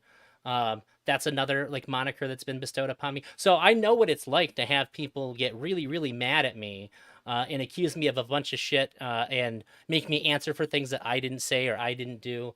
Oh, So I I am see why I the am a charitable thing stigmatized got with you. individual. I think Yeah, because you have to be infinitely charitable to continue to interpret everything that he does in the positive way. But can I please finish my sentence? well, I Um, yeah, yeah, yeah. when I talk about this, this is something that is really, really important to me. I actually heavily considered going into like psychology, specifically in treatment of like pedophiles. Um, I I deeply care. It's very upsetting in a way. I mean, it's not upsetting because, like, I know people are dumb, but it's strange to me to see people tell me that I'm defending pedophiles. Yes, I'm defending pedophiles. I'm not defending child molesters. And in fact, all I care about is reducing child molestation. And the reason why I come so hard at the pedophile angle is because I feel the social obsession with pedophile distracts us from addressing a much more difficult topic, which is how to protect children from the other 60, 70, 80% of people who are not pedophile, who are molesting and raping and hurting children. And as long as people are fixing, even if we kill all pedophiles, Yes. children will still be raped. And people simply don't seem to understand or even care about that. And it upsets me, you know? Yeah, I think preach. it's a lot easier to think about pedophiles and be like, oh, I have a solution for that. Just kill the people who are attracted to children. And I'm like, you can do that. You will not stop children from being hurt. You're just ignoring more than half of the issue right now. You are wasting time and resources and effort about things that are not helpful. And you're hurting other human beings and denying them rights in the process. Like, there's nothing ethical about this. And most of the time they're lying too. It's performative outrage. The things that they say they're gonna do, all this shit, it's just to let other people know that they're not a pedophile. That's all they're really doing. Yeah, I you're gonna say they virtue signal? That's not very charitable. well, it's not just a virtue signal, it's specifically performative rage. They are pretending to be more mad than they are in order for other people to know that, hey, I'm not a bad guy. Since we're talking about the bad people, I'm not one of them. I want you guys to know, look at how fucking pissed off I am. I posted a wood chipper meme. In fact, one of the reasons that I became a Mr. Girl fan like almost right away is I shit, how long ago now? Probably like 8 years ago or something, I saw my first like either wood chipper or like the only cure is a bullet meme on Facebook. And it was one of my friends that shared it. And I was like, wait, we're talking about people that actually have hurt children, right? Not like just somebody who just has thoughts. And instantly people were just like, I was like, no, kill them all. I don't give a fuck. And I was just like, you people are insane. This is crazy. Yeah. How am I the only person who thinks that this is fucking nuts? And I lived in a really small town, so I couldn't go that hard because like it's Yeah. super easy for any of these people in the comments to just go to my job and tell somebody that because they probably would read that and think, well, he must be a pedophile then, and go to my Yeah. job and then tell my boss that I am, or something crazy like that. So I couldn't even go that hard with it, but it freaked me the fuck out. I didn't think that anybody thought this way until that moment, and I was just like, what the fuck is happening? How am I surrounded by people that are this fucking insane? Uh, and Yeah, and for a long it was time, I never heard anybody else support this idea that maybe we shouldn't hate people and want to kill them for things that they can't control and things that they haven't done. That freaked me out to no end, and then that sort of stopped being like the focus of social media for a little while, and I didn't have to consider it so much and be freaked out by it. But then I finally heard somebody say the sane and reasonable thing that everybody should be saying all the time when it comes up, and that was Mr. Girl. And I was just like, and wow, now somebody actually me. has a fucking brain in their head. Yeah, and you, and well, since Mr. Girl has become a thing, more people have felt a little bit more safe to say the correct thing about this, which has been nice. And I think that at least I hope that because I'm a parent, these things when I say them hold a little extra weight for people. Because obviously, it's Absolutely. not like I don't give a fuck about kids. I have a kid. Not only do I have a kid, but I fought to make sure that I have my kid and not my kid's mom. I very care about my kid. It is evident through my actions. So I'm not just a parent. Like I'm at least to like you can say, oh, maybe I'm not a good parent, maybe I'm a bad parent, but you can't say that I don't care. I have fought for my kid. I care at least. If you want to speculate whether I make the best decision or not, that's one thing or another. But I care, and I still think this, and I can argue why I think this. And I think it's really important that you are as pedantic as you are. I think that it's important that you cover all the angles that you do. And even though I don't agree with you, I would rather have somebody who takes it to the levels that you do, even where I disagree. I would rather have more people taking those stances than the people that take the performative outrage stances that don't hold up under scrutiny, that are purely emotional and are not designed to help children, but are designed to make them feel better about themselves. So Yeah. I thank you for that. Are you wrapping this up? Or you need to go or something? I don't know if we have any other disagreements that we needed to Well, cover. we do. I wanted to continue fighting about the chemical castration because I don't feel you fully bested me on that. Okay, I have another 26 minutes I can go. That's excellent. Okay. So I think you're a hypocrite. Okay. Well, I think basically, um, we as a society choose to do many things when people offend. We put them in prisons. We Americans take away their right to vote. They make them do forced labor, which is basically semi-slavery.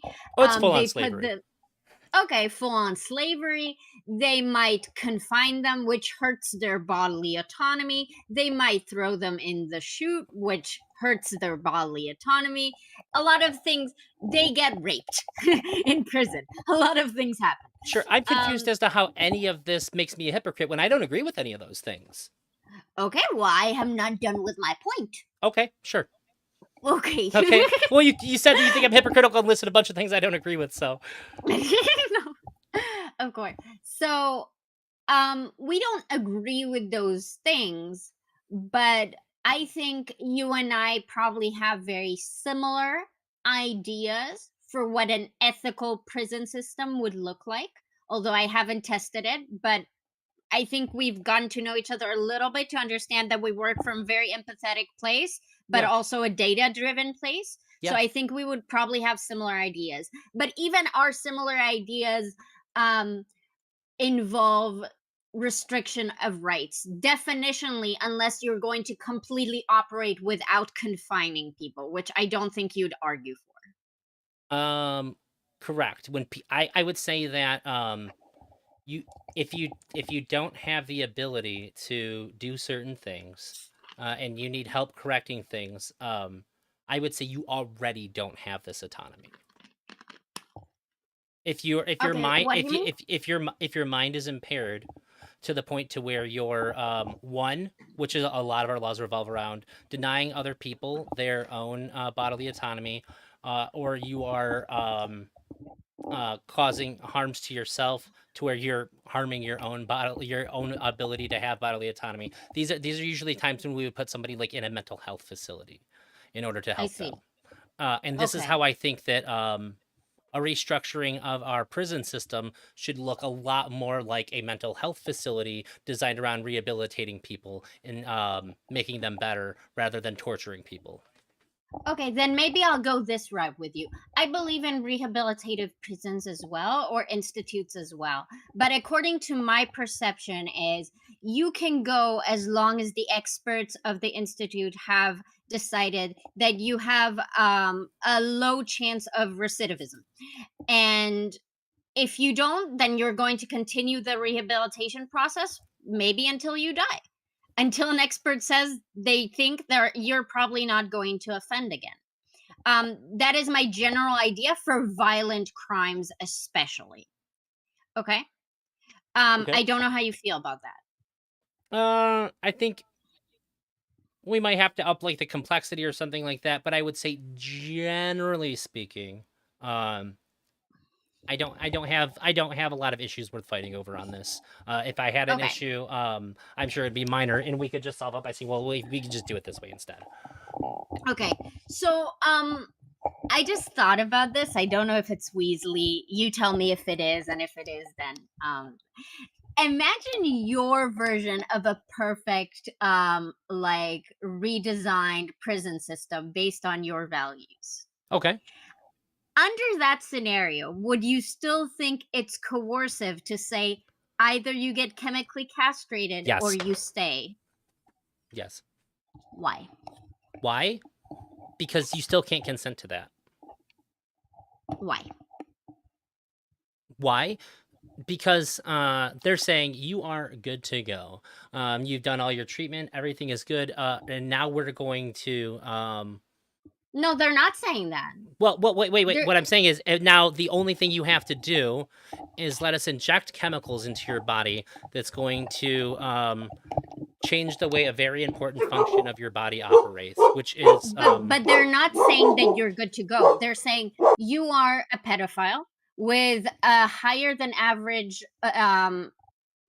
chance of hurting children, and you have offended. So you demonstrated for a fact that you are capable of this. So how can they ever be good to go? Because the prison is not going to cure their pedophilia.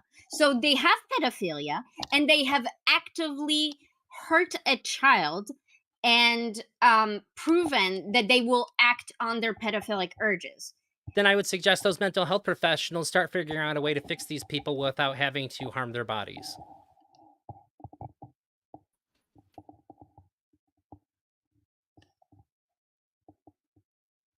So you would rather them staying in jail for the rest of their lives?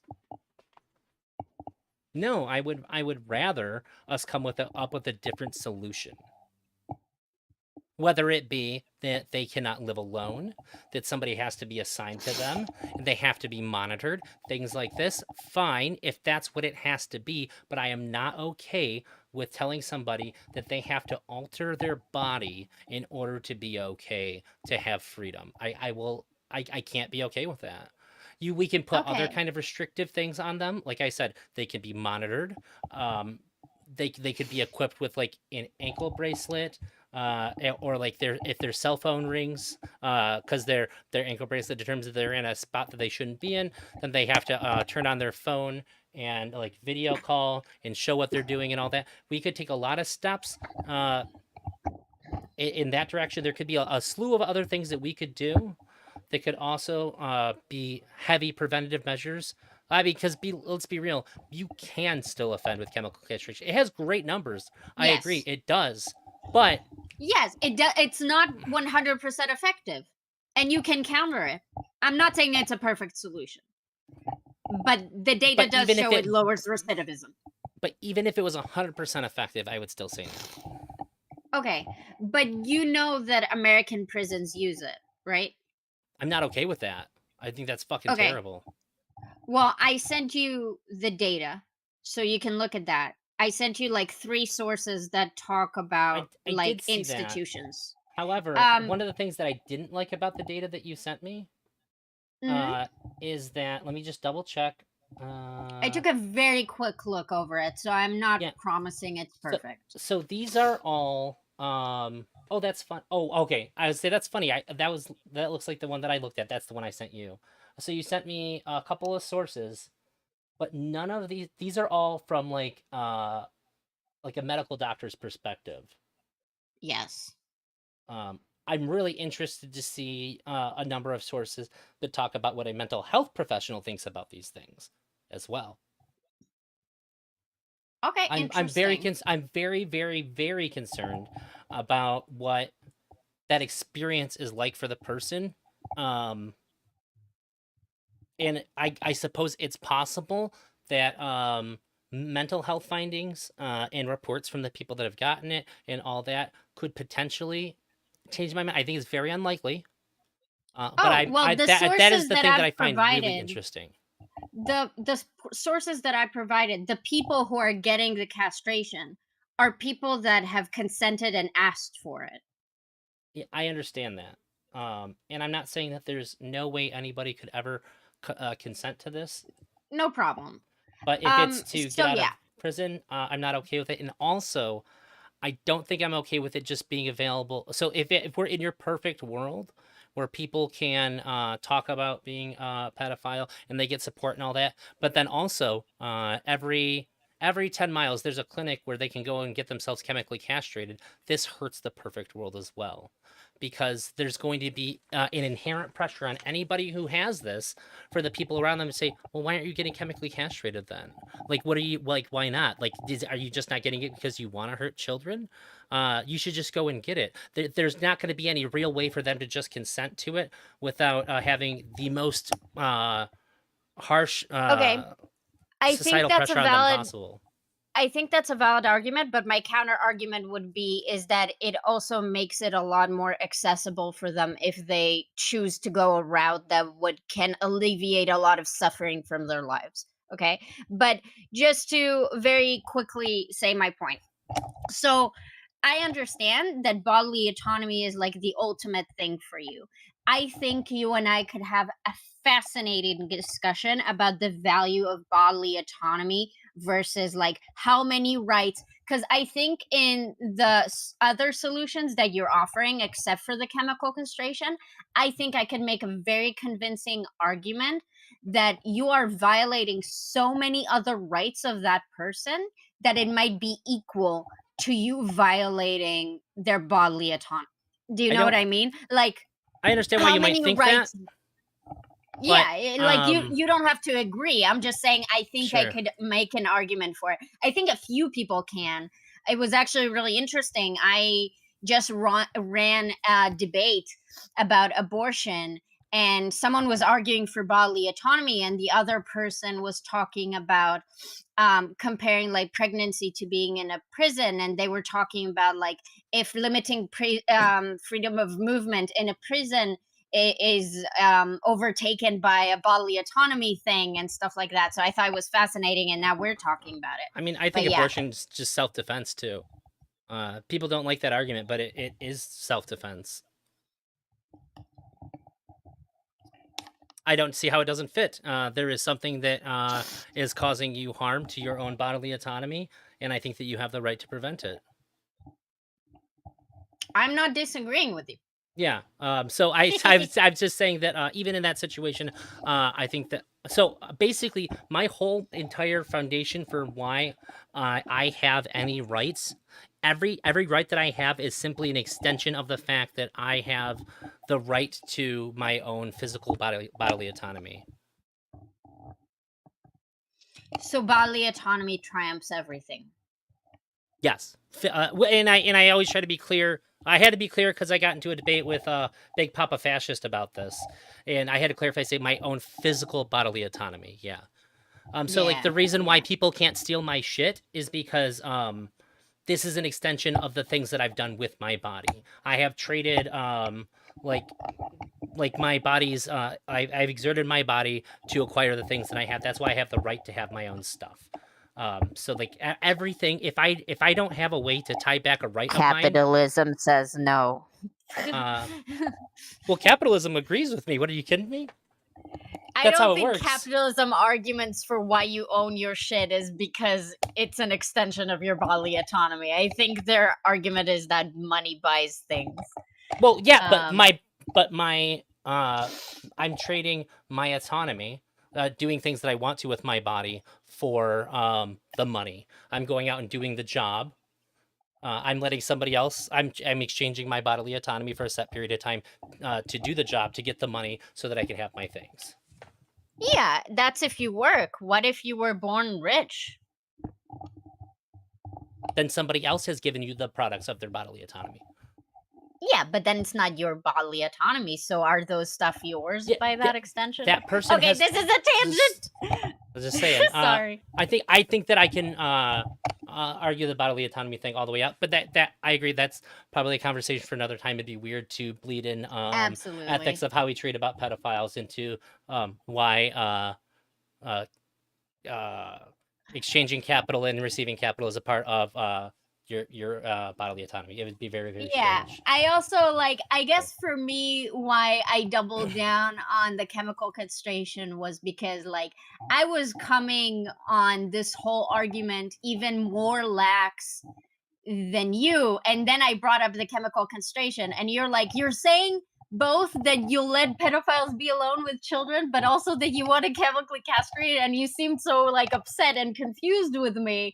So I'm like, I can do either or, but I understand they're not comparable together, you know? Well, And yeah, I'm not and just very quickly, I'm not necessarily supporting chemical castration. sure. I deeply understand the ethical issues with that.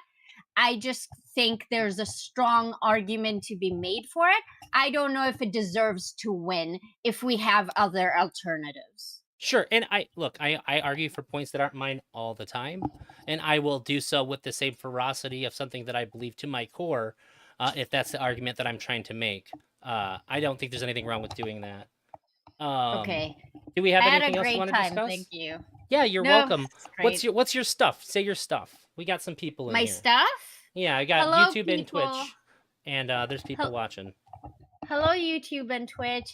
I'm that Katie, DATKATEE.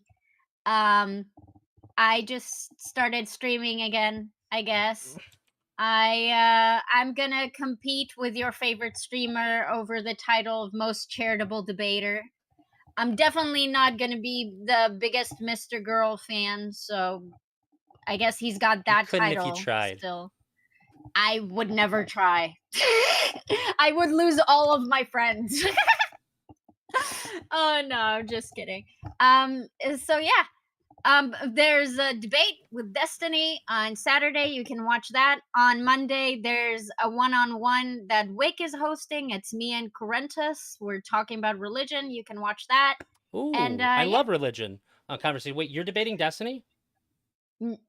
No, there's a panel that I'm on, and Destiny and Kid Not Kin and Brianna Wu and Jenny Metrics and President Sunday are going to be on. That's on Saturday at 6 p.m. Eastern. I have no way to Eh, convince you to do this, but if you told President Sunday that Eldrazi said hi, it'd really make my day.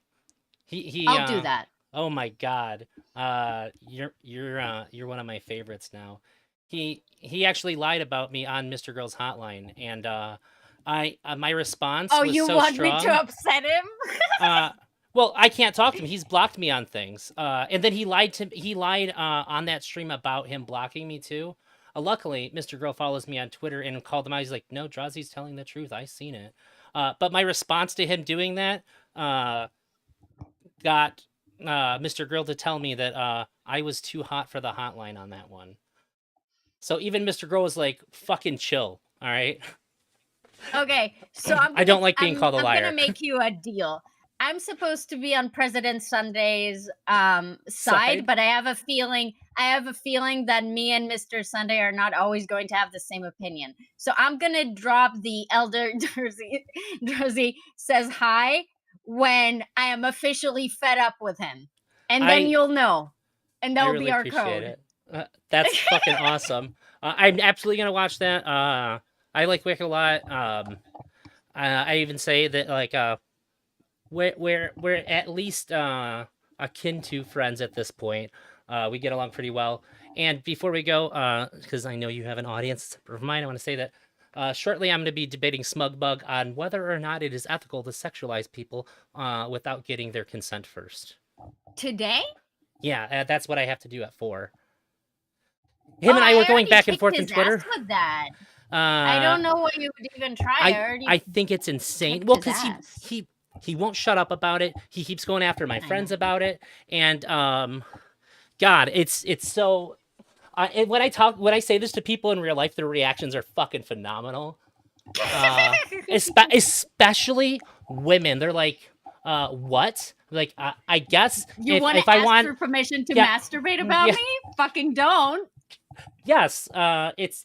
I think that it's crazy. However, I also agreed to my going into it. I said that Smugbug doesn't think that it's okay. I told him that he can fully explain his position.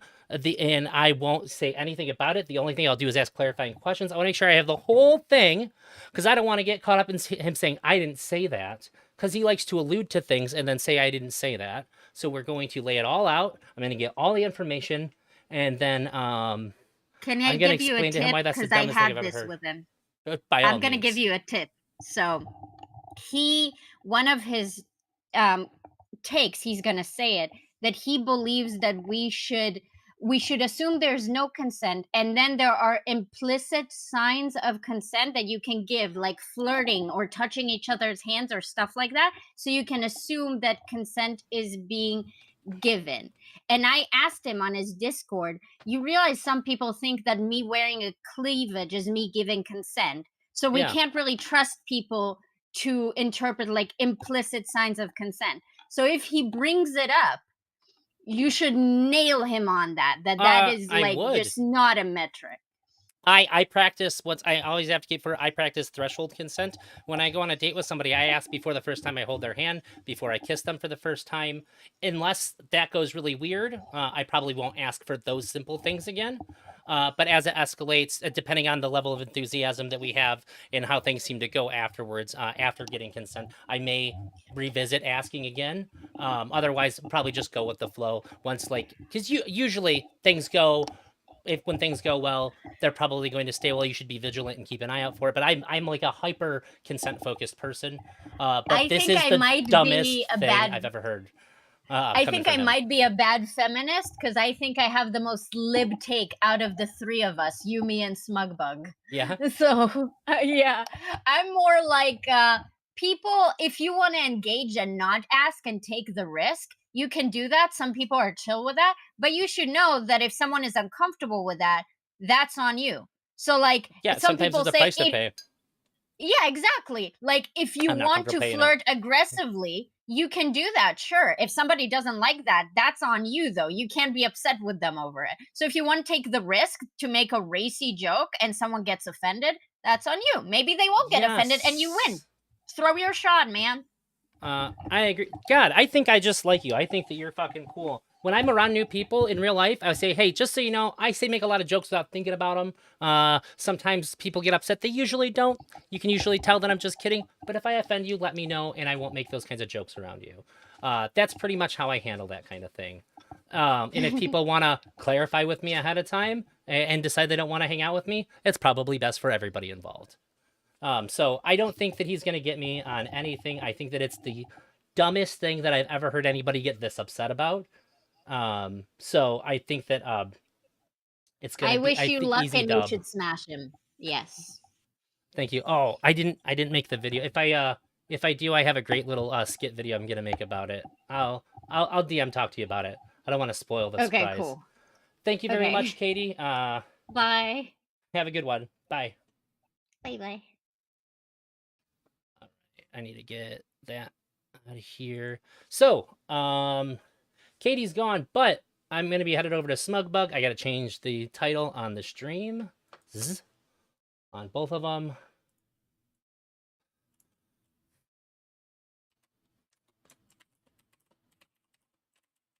Sent for our own dog. Is it rude to sexualize someone? Not if they don't find out about it. Well, Cat Dog Bark, good news for you is that you only missed the first debate out of the two.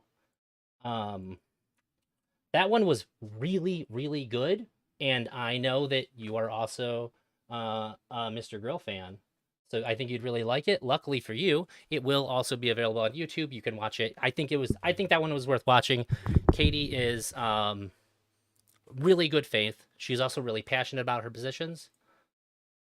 Yeah, I'd say it's not rude to sexualize somebody, but it's very rude to let them know that you did it unless you have that kind of relationship with the person. Yeah, thank you, Cat Dog Bark. So I'm gonna go see what's up with Smug. Uh,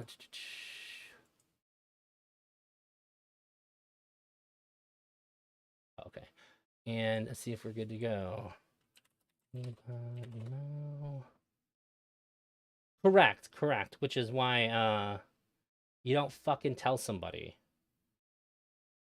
Oh wait, I should put Smugbug's name in there.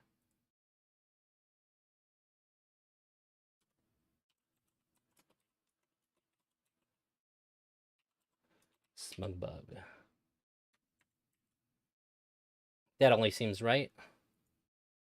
I don't have anything against him in particular, just his really, really bad argument.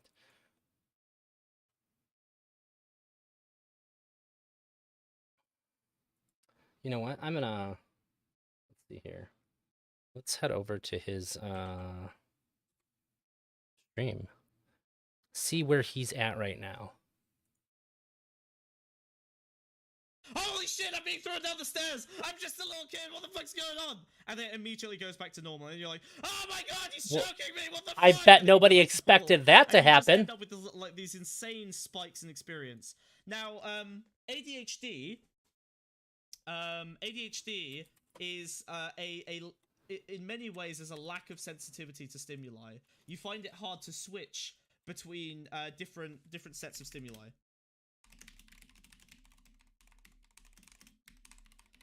It kind of flattens everything. Like another thing might be your I like that. Your homework, She said, right? "I'm for Let's say that drowsy." your homework is late. You missed your homework deadline. Well, the problem is that your Did scale Katie is not so raid high me? The because you've gone through nerve. all this trauma that it looks like this, bloop, and your brain barely registers it. Did you feel you deserved it at the time? Yeah, definitely.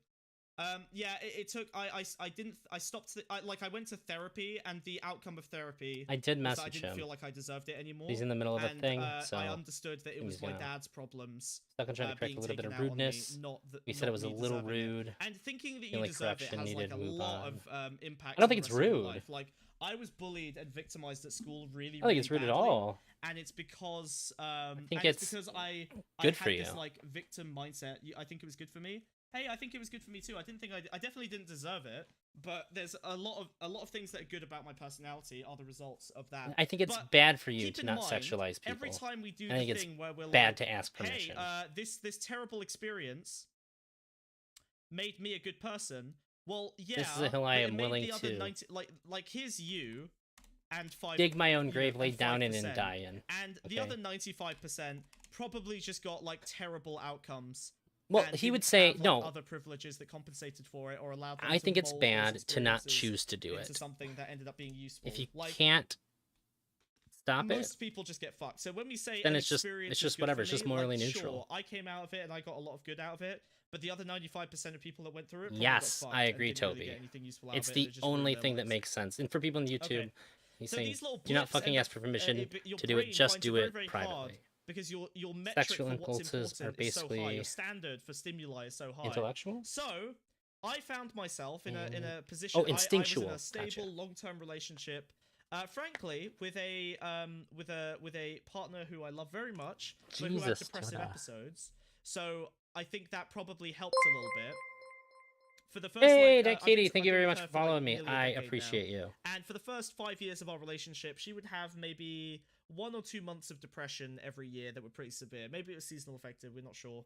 She got diagnosed with depression.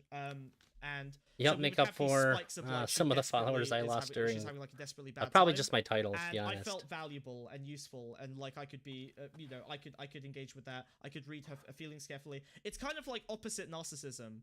Like I could tell when she was. I moving understand, into a depressive Toby, but I spiral, wholly and I could disagree start with to you. do things to I try do and not think it's rectify that, rude in the at same way all. that I used to try and do things to stop my dad beating the shit out of me. It can't right? be rude because they don't know. But then my bitch of a partner did Oh, something shit. that I never expected. She got on antidepressants. I guess while and we're now waiting, that I can stupid show you guys fucking something bitch, cool. she's Give me no 1 longer second. depressed. She's happy. She doesn't need the depression help anymore. So for a couple of years now, I've been in a position where I haven't had these same spikes in experience. I got fired from a couple of jobs because I just kind of like ADHD'd out of them. Like I was running out of this like needed stimuli.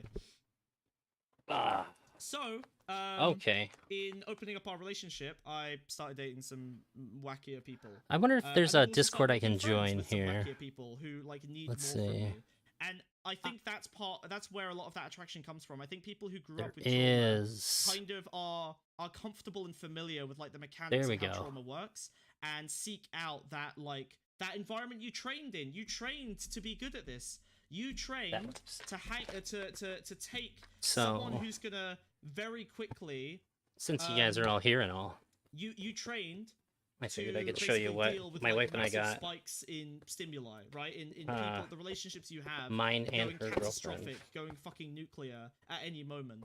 And when you lack that, for it ends up kind of Valentine's fucking Day. with you a little bit. You get bored, you get stagnated, you get listless. I felt myself very very content and happy, but but it felt It very just came in the stagnant. mail. And so I decided, in part, like one of the reasons I suggested that we open up our relationship was for me personally, like obviously on her end it was because she turned out to be bisexual. Lol, fucking cringe.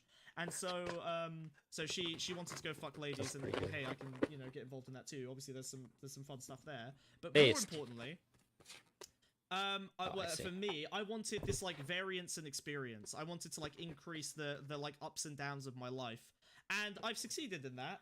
My life has gotten a lot wackier, turned down and a it's little fun. I bit. feel like I'm experiencing challenges I've never experienced before, and that's fine. And you know what else is nice? So our girlfriend Over really the likes the years, I've Halloween developed aesthetic such an and all the spooky stuff, unbelievable so we amount got her of a fucking base. riz. My game is so fucking strong. It's like And I felt anatomically like the correct last few human years I heart. haven't been able to use it. And She's now, gonna love it. A I'm little fucking- stand. I'm going out. I'm going on dates, and I'm getting the ladies. With that voice specifically. Well, he better not be Basis of sexualizing those ladies It's also before probably why I like Twitch. he asks her if it's okay. Twitch is the exact same thing. That's one of the reasons why I started streaming. Is because you've got high stakes. And so we're gonna get her some black flowers, and we're gonna put cobwebs and spiders on the flowers. You literally go from being friends with someone. They just came to in the their mail, so entire I figured, community why calling not you a share it? pedophile. Overnight. Like the stakes are quite high. Obviously, for me, the stakes aren't that high because I'm like a little smug bug. Like there's nothing associated with my real life identity here, which helps. So like I get the benefit of kind of having and that's one of the reasons why I started streaming, right? Like I wanted this kind of safe Toby, I don't get that one. to do my schizo derangement, spiky stimuli seeking in. He right? said, right. Pitiful. It's like you are used to repairing damage. Yeah. So I think that's why BPD girls are ultimately, if we boil it down to one word, I think the reason that you want a girl with borderline personality disorder is because her problems are pronounced, they're obvious, and you want to fix her. I can fix her is a real thing. That's the funniest thing I've heard him say. Transformed into institutional risklessness.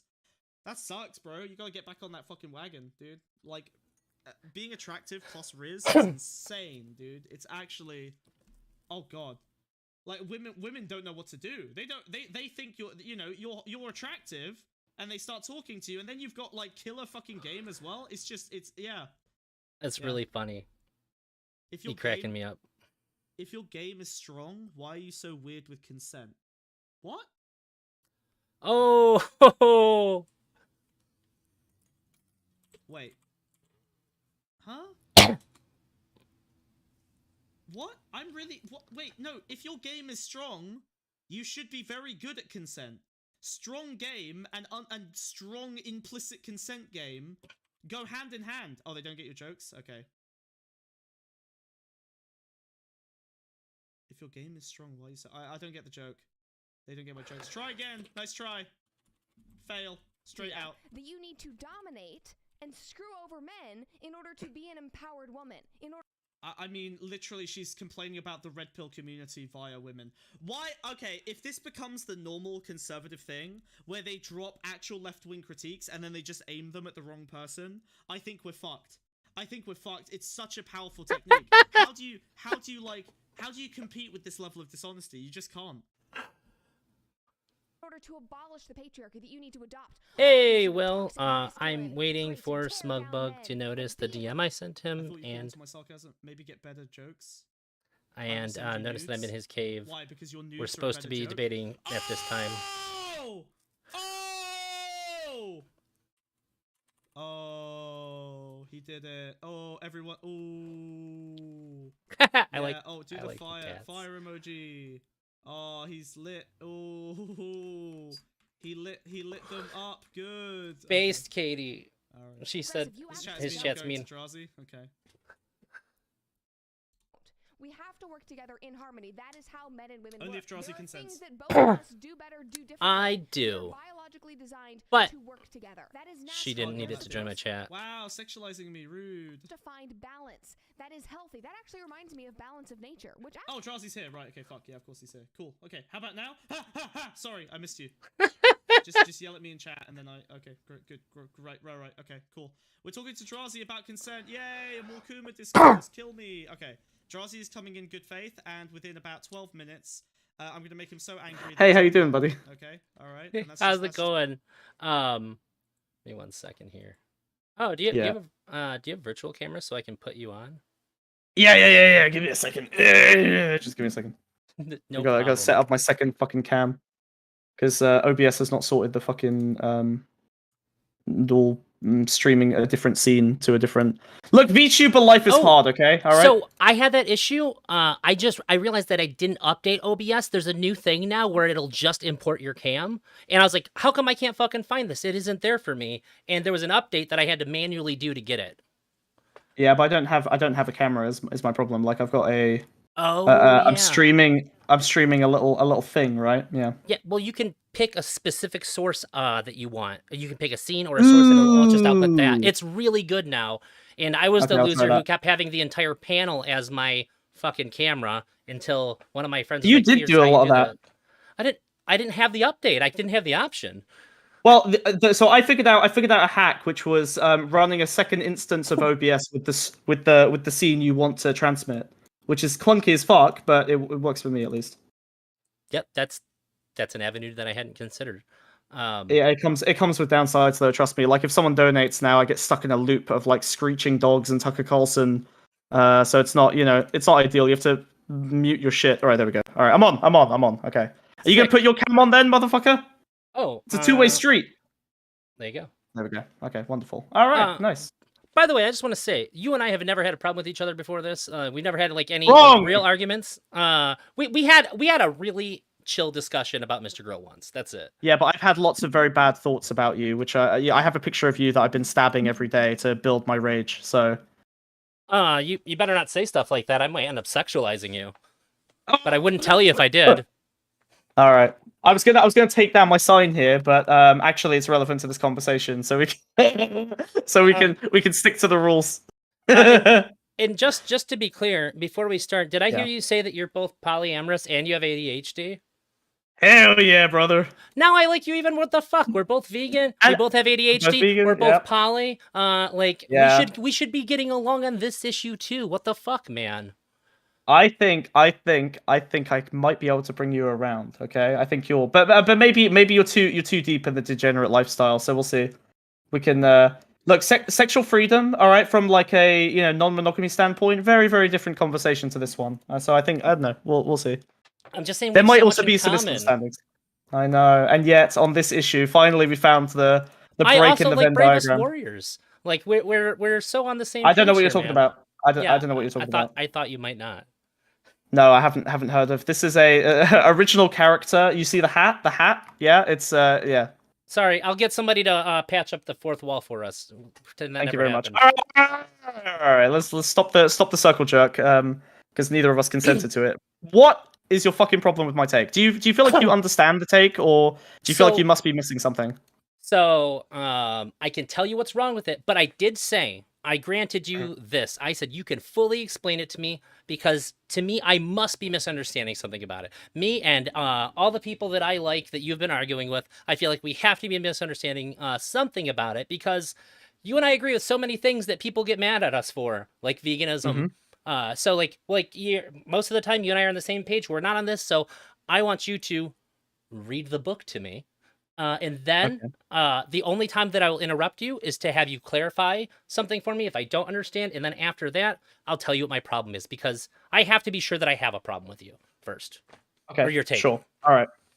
So the take very specifically, and this is important and people get lost very quickly because there's a lot of like overlapping components here. The core principle is you shouldn't jerk off to people who haven't given you implicit or explicit permission to do so. Okay. One thing I want to clarify immediately is that does not imply a world where everyone runs around asking each other for consent. It's more that you are probably just likely not entitled to come to whoever you want to. If you don't feel like you can sexualize that relationship in, the regular ways of like flirting or implicit signals or whatever, then you probably shouldn't be sexualizing that relationship in your own head deliberately. And it's that intentionality that's a big component of this. So this is not policing who you find attractive. This is not policing intrusive thoughts about attraction. This is policing specifically. And when I say policing, I mean like, discouraging, right? My prescription is social discouragement in the same way that we already socially discourage things like jerking off to someone at work's Facebook, right? That's the level of like discouragement I want. So if you've got that in mind, then the reasons for it are threefold. There's three harms that I perceive. One of them, I think you would probably agree with me more than most because it's a little bit more ephemeral and lefty. But the main two are to the individual. That is, oh hey, Loner Box, how's it going? To the individual who is actually jerking off to. That's a great time for them to come in.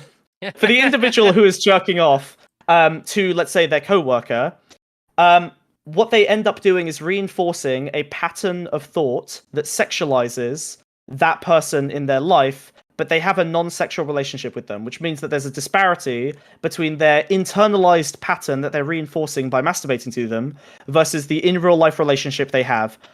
I argue that this will color their interactions with that person. This will color their biases towards that person. And on a societal level, if all men are doing this freely, as we seem to kind of encourage on the like degen side of that argument, and when I say the degen side, it's mainstream, right? Like fucking Superbad, Kick-Ass. Like there's so many mainstream movies where like horny teenager, young adult dude jerks off to anything and everything remorselessly, and that's seen as like funny rather than problematic. I think that ends up causing an issue where, on a large enough scale, that many men objectifying that many women just kind of colors relations between men and women. One other point on the society note is that men and women already have trust problems with each other. Women have to hide a lot of their signals of interest because men will run with them, and men feel the need, as we can see in the Red Pill community, to be manipulative and kind of push women into relationships that they don't necessarily want to be in order to get access to sex. Sorry, relationships that they don't want to be in order to get access to sex because they think that that's what women want and that's what women signal that they want. So there's this like manipulation in mainstream dating, and I think a big part of that is this general lack of trust between the genders.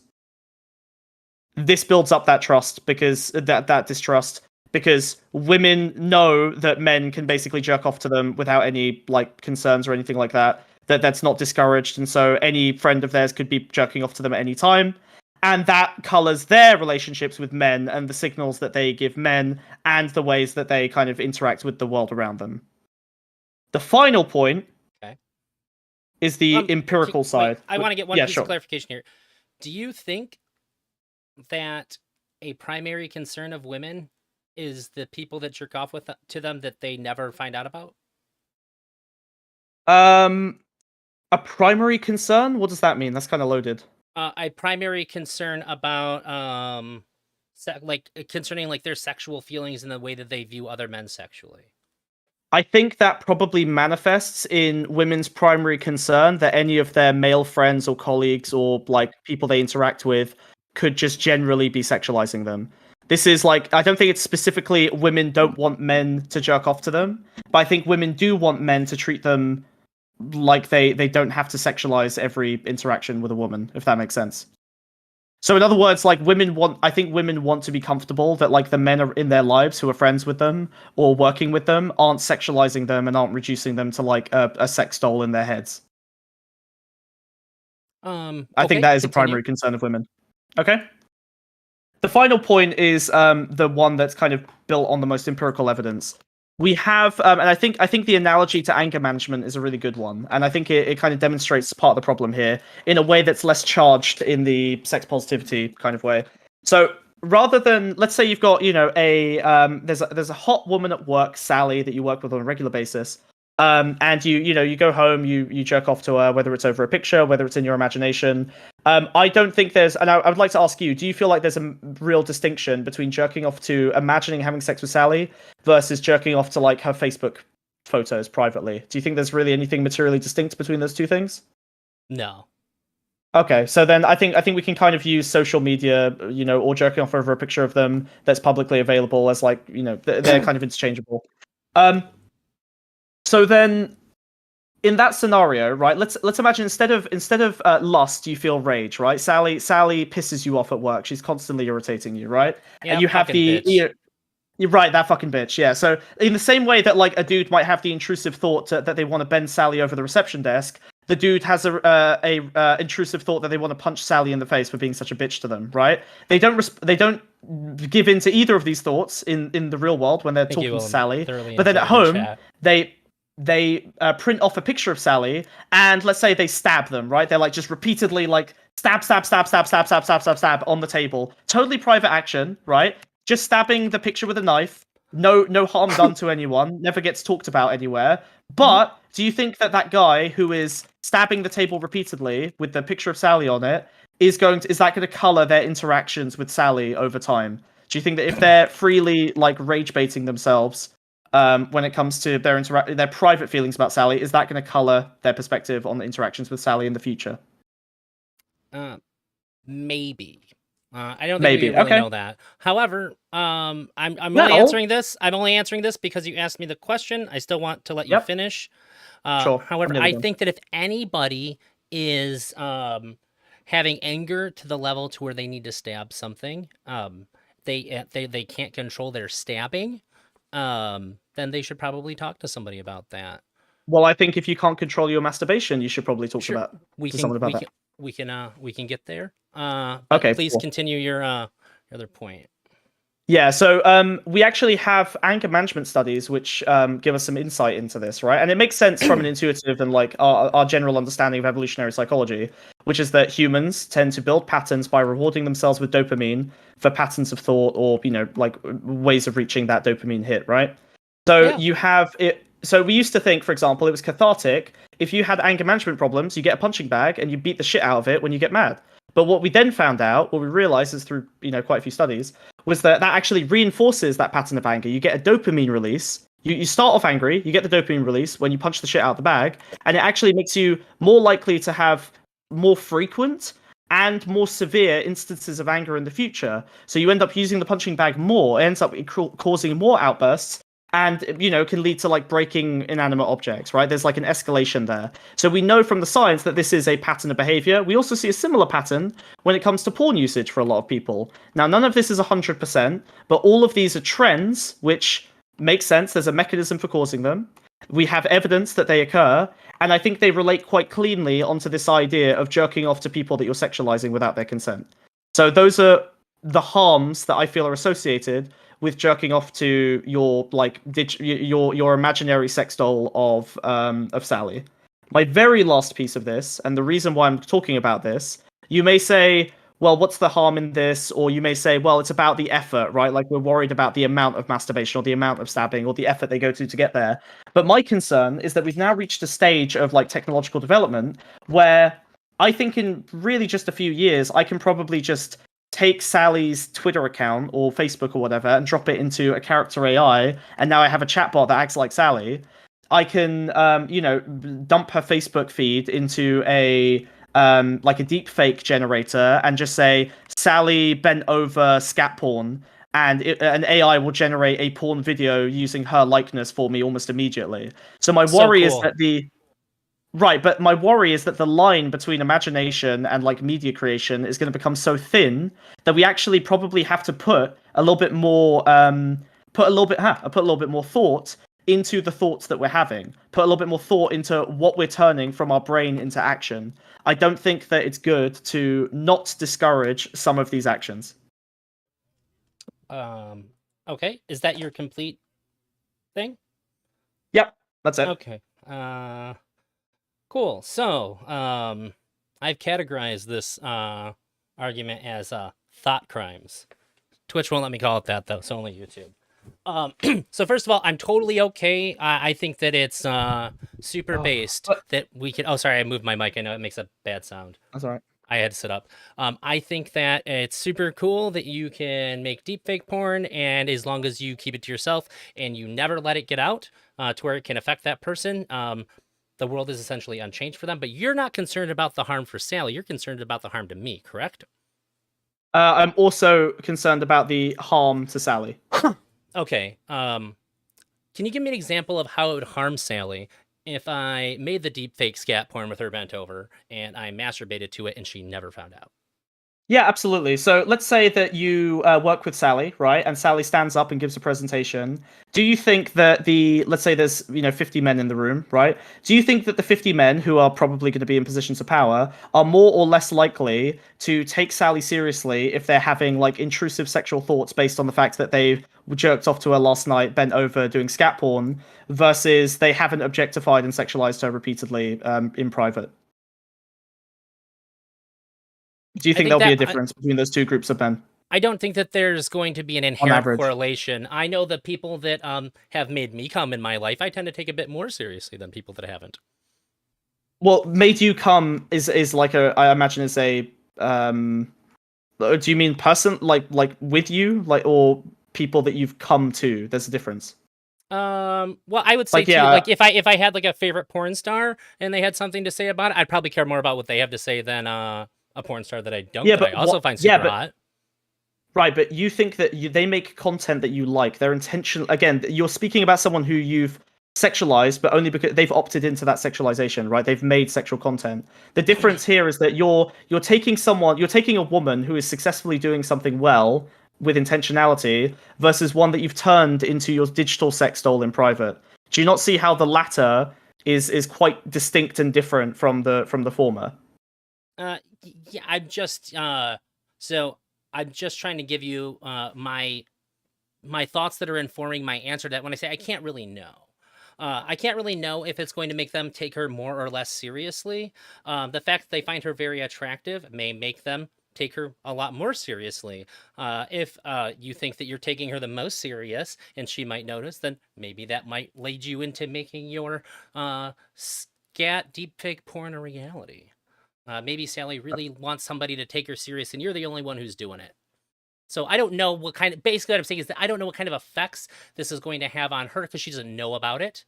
I don't know what kind of effects it's going to have on the individual because I think we all interpret our sexual feelings and the way that we look at people that we have about sexual feelings a little bit different than one another. I know that some men Okay. tend to think less of women in general. Some men think less of women after they've had sexual intercourse with them. I know some men think way greater of women that they've had sexual intercourse with. So I don't know how this maps onto any of these other things. I would guess that it's probably going to be a little bit different. Everybody's going to have their own little unique flavor based on their interactions, which we might be able to categorize into groups.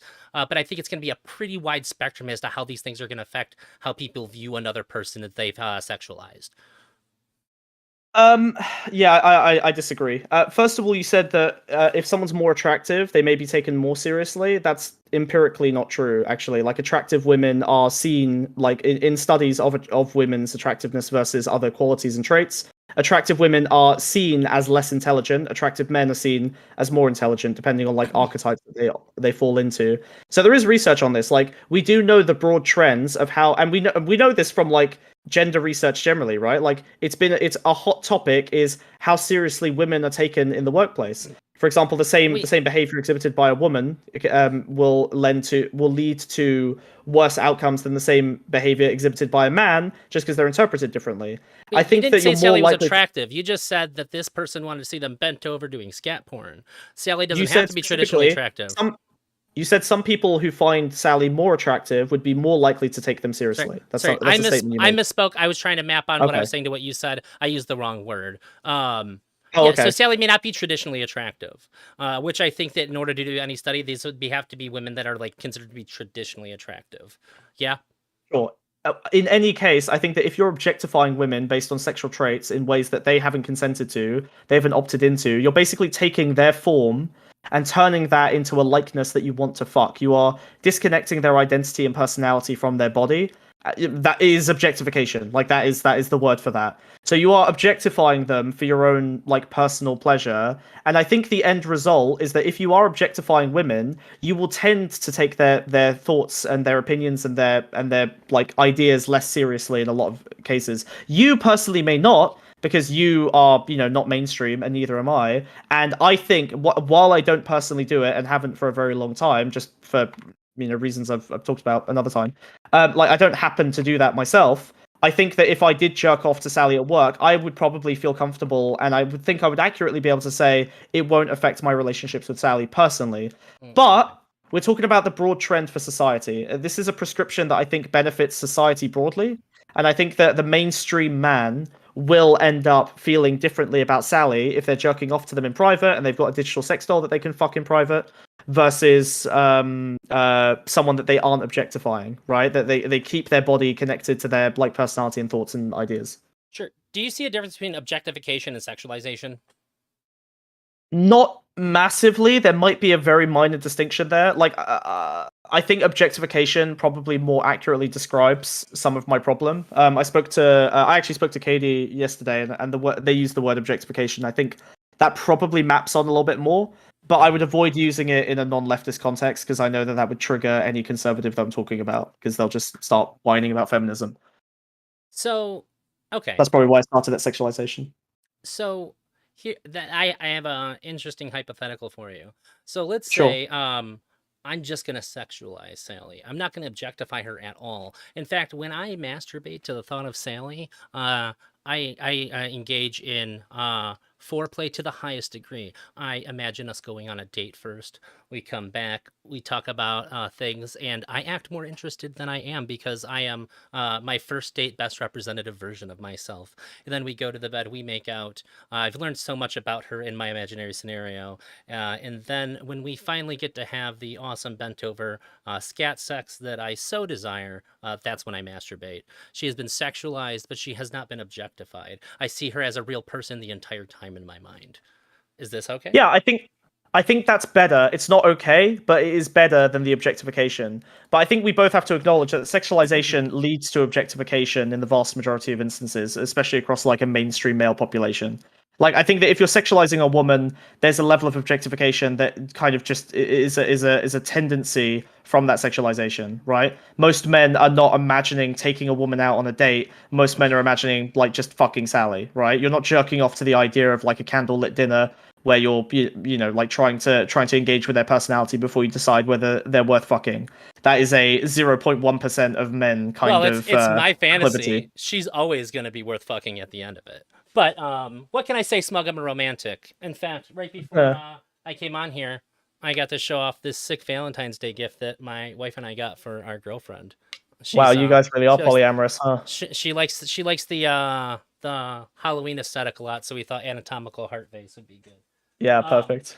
And then we got some cobwebs with little spiders to put on the flowers that are gonna go in it. See, Yeah. maybe I do this, but so I guess I asked that because I wanted to see. God, you guys are the Mariah Carey of you are to Halloween what Mariah Carey is to Christmas. You fucks. So yeah, while I think that your personal engagement with like this issue might make sense, like just for you, I do think that we probably would have to agree that most men are going to be following the patterns that I'm setting out here based on both the empirical evidence and based on, I think, our intuitive understanding of where men generally are when it comes to objectifying women. Like, the red pill community is a massive one. Like, there's a reason that this level of objectification has reached such, like, mainstream levels of, noticeability, right? I think this is the norm, not the exception. So you know what, Smug? I didn't think I was going to go this route at all. Okay. But I'm going to grant you everything that you just said. That because of this, because of the way that this happens, that these are going to be the bad results of that. However, I still say that we need to encourage people to men to sexualize women without them knowing about it. But what I challenge to men then is that we need to be better. We need to be able to understand that while we're doing that they are still people. We need to understand that we cannot let that then interfere with how we interact with them on a regular basis. Because for most men, it's going to be a challenge too great to to overcome. But even if we make them overcome it, I still think that the symptom is there, that men don't value women the same way that they do their male counterparts. So I'm going to challenge men to keep doing what you're doing in the privacy of your own head, but when you're out there in the world, fucking act better towards women. I don't want to put a band-aid on this. I want to treat the real problem that you want to fix too. What do you say to that? Yeah, I say that I agree, you utopian coper. I think that that's realistically not. I know, but Wait, how is genuinely, one utopian and not the other? because one of them is something that is already socially discouraged by the mainstream, right? The mainstream opinion is already that you shouldn't be jerking off to the social media of your friends. The vast majority of people, normies, do think that this is a bad thing that should be discouraged and is currently socially discouraged, right? They're not discouraging No, talking I don't about it. think so. Yes. They are. I think that. Listen, I know. But I it's want a crazy. poll in your The chat online- right now. I want to see what your fans think, because everybody I've I talked wanna to in s- my real life has been like, "What? No, stop it." That's been the the response, online. and I on think. mine, similar. I know. I think that the online space is so divorced from like the mainstream opinions of this that it's really hard to poll that information. I did look into some polls about this, but I haven't found like the killer sentiment on like whether it's okay to jerk off to social media, because it's just not a question that gets asked very often. But genuinely, I do think that the mainstream opinion is that if I reckon, and also I think it also skews towards women as well. Like I think that most normal women, you know, people who don't spend, basically non-Twitter using women, I think will probably say they don't want people to jerk off to them using their social media. They don't want their friends jerking off to them using their social media. I don't see why that is a straight. I find it hard to understand unless you're in such a bubble of degeneracy and based sexual positivity. I don't understand how you can think that the majority of people are okay with their friends jerking off. The majority of women are okay with their friends jerking off to their fucking Instagram, social media, like their fucking work pictures or bikini pictures or whatever else. Okay, so I'm not in any way going into the territory of the way that a woman presents herself is asking for sexual assault, but when you put pictures online, as a woman, you know that you are going to be sexualized. You know this. It might be fucked up. Yes. You might not like it, but you know it. So if there's a picture Yeah. of you online, you're putting it up there and going, okay, there's a fair to reasonable chance that people are going to masturbate to my pictures. Yeah, and if you walk outside wearing a skimpy outfit, you know that someone's probably going to be catcalling you. But that doesn't mean you like it. It doesn't mean you want it. Wait, the catcalling is wrong, but you know for a fact that when people see you, you are going to be sexualized in their mind inherently. That is, when you dress more sexy, you are increasing the amount of sexualization that is going to happen to you, and it's going to be based on how sexy you're dressing and how broad of an audience that you are being sexy in front of. So you could be really low level sexy, but on the internet, you're projecting to the biggest audience possible. You are virtually guaranteed. I don't know a better way to suggest that there is consent happening implicitly in any situation than putting a picture online to be sexualized. And just to be clear too, Yes, I am if I hardcore consent. I ask a woman before I hold her hand the first time, before I kiss her for the Nice. first time. I practice threshold consent. Once things get a little bit heavier, I need really large amounts of enthusiasm to not ask the second or third time. But like we build up a very good rapport so that I understand. And I think that I have a very good grasp and understanding and consent. If you think that I'm wrong about this, that you are implicitly consenting that people will very likely masturbate to a picture of you, unless you're like so fuck ugly. That's wait. Hold on, you made a bit of a leap there. Like, I don't think that's implicit consent. I think that's acceptance. I think women are, and if you ask a woman out on the street wearing her sexy outfit, I think she would say, well, I don't want people to come to me, but I want people to think I'm sexy. They're fine being sexualized, but they don't want to be masturbated to, and that's the difference. They know that they are invoking sexualization because they want to feel sexy, they want to sexualize themselves, but they don't want to be come to. In the same way that women, as you say, you know, threshold consent, they may not want to go all the way to a particular point, they can stop at any time. But I think a lot of women that I've seen talk about, because you know, I know women, I've been around them when they post their Instagram pictures, even if we're at parties and they're posting their sexy Instagram pictures. I've Real quick, literally I'm heard gonna get the water, phrase- but I can still hear you. I'm just gonna be gone like 2 seconds. Okay, sure. Into the void we go. All right. I'm listening. Yeah. I think that oh yeah, I've literally been at parties where women have like clustered around, they've done their sexy Instagram pictures, and then one of them will say, "Oh my god, you know that someone's going to be jerking off to this," and they go, "Yeah, but you know what? Fuck him. I'm going to do it anyway. I don't give a shit. Like this is, you know, I'm not going to let them stop me from getting to sexualize myself how I want." But that's not them accepting it. That's not them consenting it. That's them basically saying, "Yeah, I know I'm going to get catcalled, but I'm not going to let that stop them. Fuck them. All right, I'm a feminist. I'm going to fight for what I want. I want to dress like this." Just because other people will intrude on my consent isn't going to stop me from doing the thing. My own partner does this all the time. She's very happy to do things that might end up making her sexualized, but she explicitly says, "I'm not going to let the world beat me into, you know, the shape that it wants me to be in. I'm going to do what I want to do," right? And I think that is a common sentiment amongst women who do post like thirst trap photos on Instagram or Facebook or whatever else. And you know, I think that when I see a very sexy picture of a woman that I want to have fun with, I think I go, you know, they probably don't know who I am, and if they could choose whether or not I'm gonna do what I'm gonna do, they might not. But I don't consent to letting them control my actions.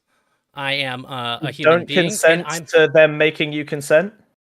I Sorry, don't wait, consent wait, to them you controlling my actions that don't affect them. So if I choose not to because somebody who doesn't know me or will be wait. affected. Wait. Let me finish. If I can if I Okay. say I'm going to let somebody who doesn't know me and will never be affected by what I'm about to do control my actions, they are taking away my ability to express my own agency at this point, even alone in my house. What is being taken from me here is so great. And what she is losing is literally nothing. Her world changes zero from me I doing disagree. this. I disagree. How does her world change? I think the accumulated cum of millions of men jerking off to millions of women is one of the fueling forces for general societal objectification of women. I think the fact that any woman can be sexualized at any point and we don't discourage this means that, generally speaking, like if you think about the accumulated minor harm of millions of men combined doing this, like I do think that tends to color all like gendered interactions between men and women, how women are treated and feel treated by society, and how men treat women in society. I do think that it accumulates. So while your individual action, you know, your little burst of cum, your little burst of CO2 from eating your burger may not contribute, you know, may not feel like a large contribution, the mass of the accumulated activities ends up becoming a polluting smog over our ability to achieve gender liberation. Well, one, I disagree. Mhm. Two, I don't think that there's any way to justify your stance in this, and without some kind of really hard evidence that me choosing not to do that uh, uh, is going to make the world a better place, I am giving up an enormous part of what it means to be a Are you person. really Yes. giving up that much? I feel So like I'm talking to someone who says that they need steak to live, like, no. or like So they so require the taste of bacon that they can't give it up. Why don't you just come to a different thing? wait. Whoa, come on. We're not No, I'm comparing me serious. jacking off to a picture to somebody mutilating, torturing, and murdering an innocent creature. Are we? Well, I'm saying that you're prioritizing pleasure over this like potential harm. What if I gave you a okay, right? Wait, What that's a percentage? real Wait, harm actually, I and have to like ask you the a question. worst harm versus a Okay, right. potential harm Let me that give seems you. hypothetical and not real to me. I would like to ask you a question. Okay. Okay.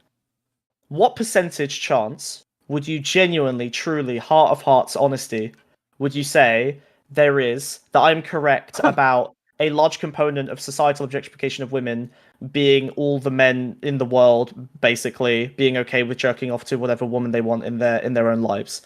Like, what percentage will you put that this is a contributing factor to that overall phenomenon? A contributing factor? Yes. I don't know. I can't fathom it. It seems this seems so Not even 1%. sure. Maybe yeah. I'll give you 1% because Okay. I can admit that there's things that maybe I'm wrong about. Maybe I can't conceive of it. Maybe other Okay. people's experiences are so different than mine that I just can't access it. So sure, You I'll might give need you to I'll talk give you to that more normal men. 1%. Unfortunately, it's a little bit I've blackpilling. so let me tell you, you and I have had some heated exchanges on Twitter about this. I've been talking to this about everybody because like, Yeah. so I was like, I want to put this out there to you. What do you think about this? And everybody has had pretty much the same reaction. And I'm not trying to shit on you or anything. This is 100% what's actually happened in my real life. They laugh. Yeah. And they don't believe me usually, and I show them. They're Yeah. like, "No fucking way." They basically had the reaction that I had to you, which was that I think that you're fucking with me. Like I just thought you were memeing this whole time because I had that hard Yeah. of a time, and this is a shared experience between Drowsy, literally every person are you I've talked not, to in real life and the uh-huh, majority of people I've talked to online. Like I brother, think other than Tegma and brother. Lav, those are the only two, and you are the only people that I've heard say this. I mean, on the panel, Lonabox and Aaron were kind of on side with it as well, but they were just less explicit about it. But yeah, like I do Oh, think I they didn't see were that. pushing back again. Okay, yeah. Um, brother, we're Did you vegan. put the poll? Like, did I put the poll? No, I haven't done a poll, but I don't care. Like, I think the poll would skew very negatively against me because I think that most people online grew up in this idea that like your private Everyone's actions on your online, man. Yeah, but there's a difference between the people who grew up online, like our online community.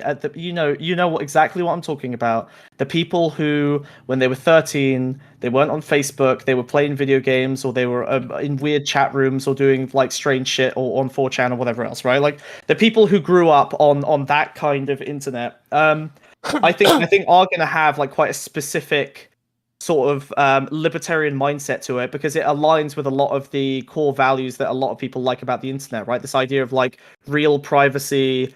You have this like space that's your own and your private action. Because like, okay, like on my computer, it feels like my desktop is like a slice of my mind, right? Like the things that you do in private on your computer, they feel like part of like your own identity, your own like, private action. Like it feels like a slice of that, right? Yes. Right, I feel but like this is going towards me though.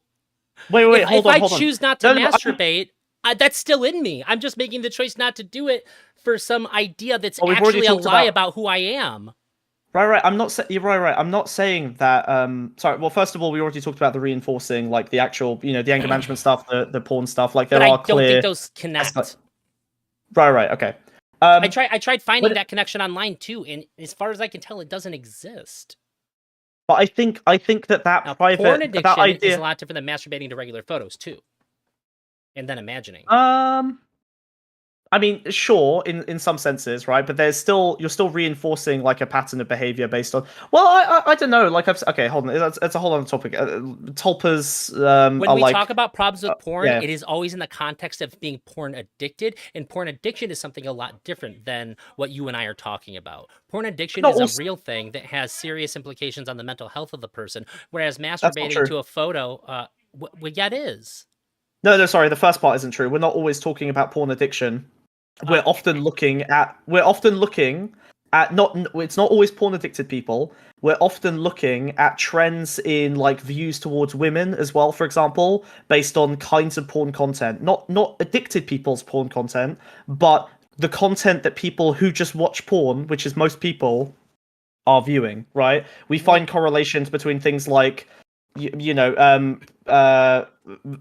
watching porn with with violence towards women and certain views towards women or certain like implicit biases against women. We do see that there are trends between like porn habits and overall habits when it comes to True, gender but you're dynamics. talking about things that would be problematic even if you took the sex out of it. If yeah, you're seeking I'm out not using, violent I'm not using that as videos just. of somebody beating the shit out of a woman, all clothes can be on, and I'd say that there's probably going to be something bad happening there. Sure, but we're on a tangent anyway. Like, let's get back to the original point, which was all the way Okay. back to the idea that. Well, sorry, I mean, like, do you feel like that was an unfair tangent? That was something we should be on. I don't think it was. Yeah, I think we were going off topic. I feel like that this is an important idea, because if you think that just porn is going to be bad, I've never seen anything that I looked didn't say at porn is how. bad. Well, that you think that porn is going to contribute to these negative things. All the things that I've ever seen, all the studies that I've seen when we talk about the negative implications of porn, is viewed through the lens of either like you said, very specific kinds of porn, which would be Yeah. harmful even if we remove the sexual element from it, or porn addiction.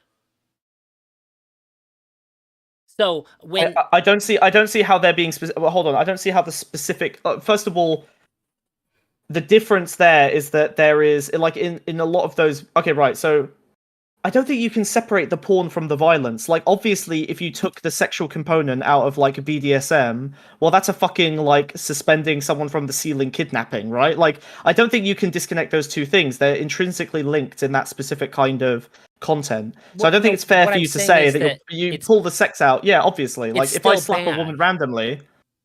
Yeah, but I'm saying that the bad thing, BDSM is the bad? thing that might, no, I'm saying that the thing that could have damaging effects on a person would be the violent things and not the sex acts.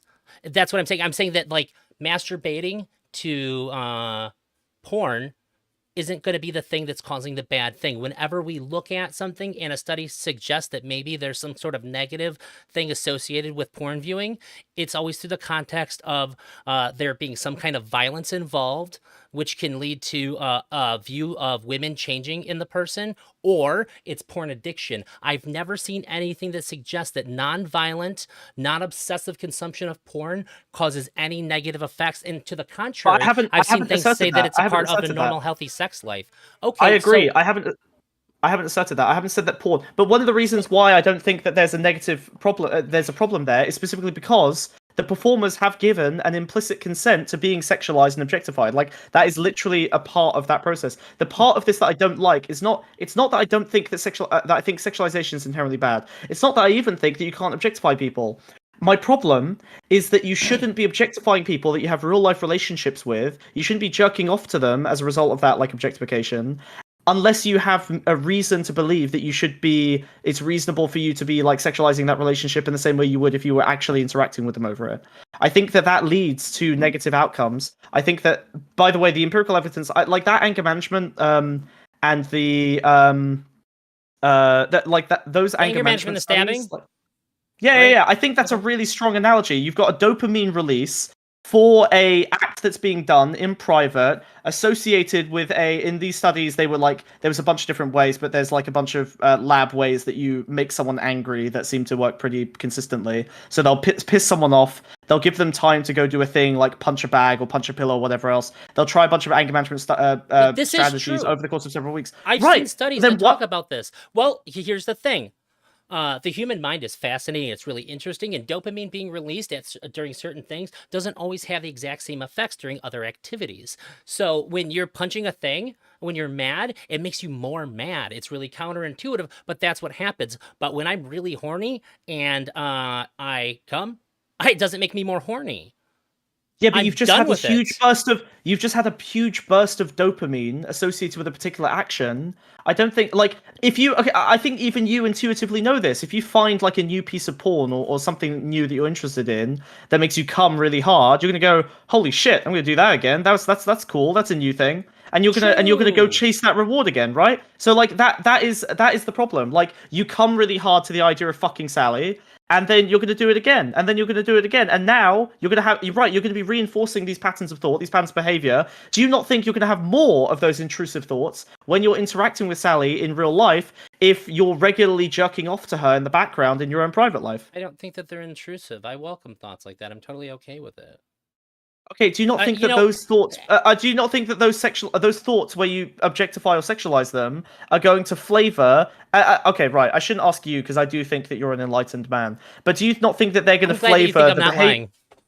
Yeah, but no, I do. I know. I think we probably are quite similar on that front for a lot of reasons. Like, I think that ultimately, you and I agree with you. You want to live in a world where this kind of sexualization doesn't have negative outcomes and connotations, and everyone can freely sexualize each other, and everyone can freely fuck, and there aren't like a bunch of negative. There isn't a bunch of negative stigma associated with it, and the negative consequences, which are mostly socially constructed, are kind of done away with so that people can live more freely. And I agree, but I don't think that we're anywhere near that utopia in the short term. And I do think in the short term, a barrier to that utopia is gender liberation and equality between the sexes. And I don't think that we can get there while men are regularly super comfortable with objectifying every woman that they engage with. And maybe someone like you or someone like me can do it responsibly, but I don't think the majority of men can do it responsibly. I don't think that they're capable of doing this without it polluting and coloring their interactions with women on a daily basis.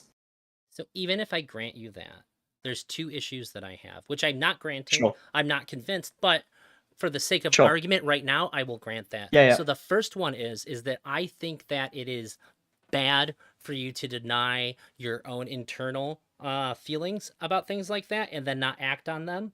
I think that it's really bad for you. When I was Do you think it's bad to wait? Do you think it's bad for you to deny your own internal feelings of rage when someone pisses you off?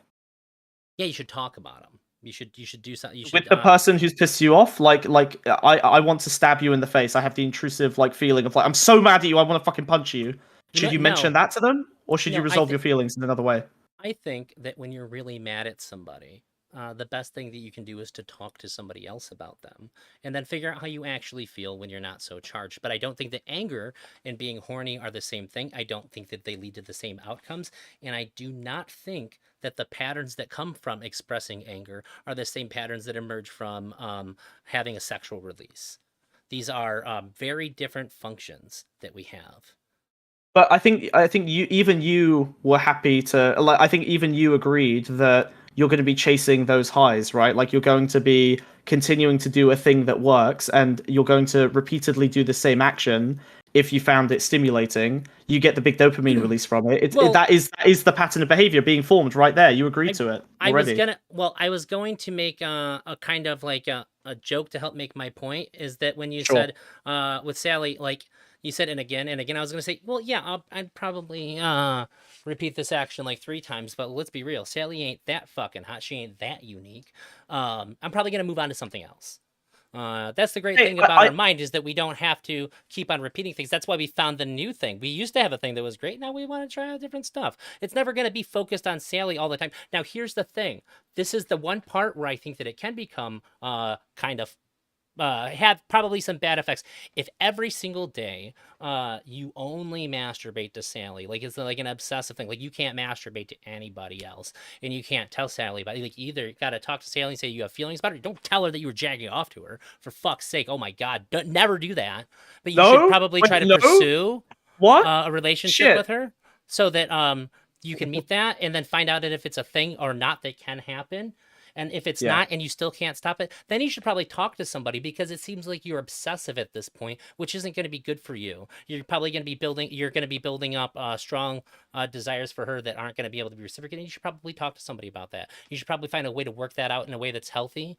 And in the meantime, so there's a really good thing that a lot of therapists talk about, and it's things that are happening internally for you aren't a problem unless you think that they're a problem for most of the cases, unless like you're getting sent there by if you're getting referred there by somebody else or you have to go, then they're going to examine it a little bit further. But for the average person, things that they worry about might be a problem. They're like, well, I just heard that it's a problem. If it's not causing you distress, then it's not a problem for you. No, but I want lots of people to think internal things are problems. Sometimes they are and sometimes they're not. I just gave a really good example of how this can become a problem, but I do not think that but that's an obsession. That's a little bit different. And like that's when I think it becomes a problem. Sure, right. But do you I think that it's bad for you to not do it? Yeah, and I didn't. That was the other thing. The reason why it's bad for you to not do it, I just talked to Katie about something totally different. We don't need to get into that. You can watch the VOD if you want to. But my most basic moral foundation is that everybody has the right to their own physical bodily autonomy. Nobody gets to tell you what you should or should not do with your own body, save for unless you're violating another person's physical bodily autonomy. If I concede that I should not do this act, for somebody who's not going to have their bodily autonomy impaired on, then I am giving up mine, and that is terrible. If I do not have the What right to about my own physical bodily what about the autonomy, I have no autonomy? rights at all. Okay, now this is where things get. All It's rights interesting extend you from say. that. Right, I think it's interesting that you go to bodily autonomy because we're now reaching a point Physical where bodily autonomy. I know, but I'm curious about like the autonomy of your like identity or people's perception of you, or like do you feel like you should retain? No, nothing about identity. Okay, so Wait, can look, I run you down it a is real it quick is path? not it is Can I run that's you not down? wait. I just want to Oh, clarify my answer is that is sure. not an argument that I'm making. My physical bodily autonomy, nobody can make me do anything that I Yeah. don't want to do with my body, and nobody can do anything with my body that I don't want them to do. If I Right, do but if not I have this right, I have no rights. okay, Everything must extend from this. I broadly I agree. Okay. I want to. I feel like we're reaching a bedrock here. And I kind of want to run. I just want to understand you better. I just want to run up the like spectrum of degeneracy and see if there's any point along it where you're uncomfortable with what's happening. Is that okay? Yeah. Let's do it. And if you want to perceive this as me just trying to make you look bad, then you can because I am. Smug, But I think do you know who I am? Do you know who I support? exactly. I know exactly. I know exactly. Okay, all right. So you don't have a problem with jerking it to someone using your imagination? Do you have a problem with jerking it with social media? No, we already established that, right? Correct. Okay. Do you don't have a problem with deep faking someone from work? Not at all. Do you have a problem with taking someone's personality from work? Like, let's say you can take their Facebook or Twitter feed, dump it into character AI, and now you have a pretty firm, a pretty strong simulacrum of them as a character AI that you can romance for your own sexual fantasies. Is that fine? Think about that. Yeah, that's totally fine. Okay. What about if you let me do put it this that? way. We might be getting towards obsession here. But Okay. if you well, obsession is defined by the effort in great part, right? So like, if it's very easy and accessible for everyone to do this, I would say that it's not for me to decide. I don't know the individual case, but if we are going to, if we had a third party like person who is a psychologist, and they said that this seems like an unhealthy obsession is being formed at this point, then maybe I would have an issue. But as long as we don't have this hard line, because I already drew that line before. I'm not for people I agree. going down that route. So any of my what does answers obsession will have attached to it that if a mental health professional is going to tell this person that they're engaging in obsessive and unhealthy behavior because they are because we agree that being obsessive isn't good, then I would say that it's bad in that circumstance only. In and of itself, I do not find any of these things bad that I agree to. That is the only caveat that I want to attach to all of my answers. But I guess my problem with you deferring to obsession is that the more accessible everything gets, the it might we probably would have said that like someone cutting out pictures of their coworker and then stapling it to like pictures of Playboy magazine, like that might look obsessive because it's very inaccessible. But when deep faking is as simple as taking one picture of your colleague and then just like saying add it to this porn video and then it does it, or you can make a chatbot just by dumping literally their Facebook link in, and it'll just scrape the magazine all the and picture thing. I think is fine in and of itself. I think it's creepy. Sure. I think most people are like, "Oh fuck, what are you a serial killer? What the fuck Why are is you that doing?" creepy? But, is it just the aesthetic of cutting up like magazines? Yeah, because that's kind of, okay. Right. When you think about like a horror movie psychopath, that's the kind of shit you envision. But Fine, I don't think there's anything inherently wrong with it. Okay. All right. What if you get a you hire a so. Right. What if you're doing all of this in VR? Right. Let's say that you take the character AI chatbot. Fine. Okay, cool. So you're fucking a digital sex doll of their likeness with their personality attached to it. Are we gonna hire a prostitute who also has an acting degree next? Because that'd be fucking sick. I'd be okay with that. That was actually the next one on the spectrum. Yeah, good job. You did it. That'd be so cool. All right. What about cloning them and then and the only thing you change about their clone is that they'll let you do any sexual thing you want with them, and then you fuck their clone? No, I'm not okay. Is that with an intrusion of their? I don't think that you can create life just so that you can exploit it. Vegan, sue me. Fuck, he got the vegan loophole. Okay. Well, yeah, but okay, so you're not okay with like okay, right? So you're not okay with you could turn that into a vegan argument with. I know. Yeah. I know. So that's fuck, I forgot. Okay, you wouldn't fall into that trap, damn it. All right. Okay. That, I'm just vegans are trying to the think if there's worst, aren't another they? angle on it. We suck. Yeah, we're so consistent. Okay, do you want to know the final one on the spectrum? Yeah, yeah, yeah. Okay, reanimating their corpse after they're dead to have a relationship with them, like necromancy style. As long as nobody knows about it, I'm okay with it. Okay, all right, but And also, okay. how cool are you at this point? You I can wonder. I reanimate wonder the if dead? are there any. I wonder how many fantasy necromancers were fucking there. All right. Anyway, sorry. I don't want to get. Let's not go down that road. I'm sure there's plenty of terrible fan fiction about that shit. All I'm right. sorry, I missed what Sounds you were like a saying. I was D&D actually subplot. Googling necromancy porn.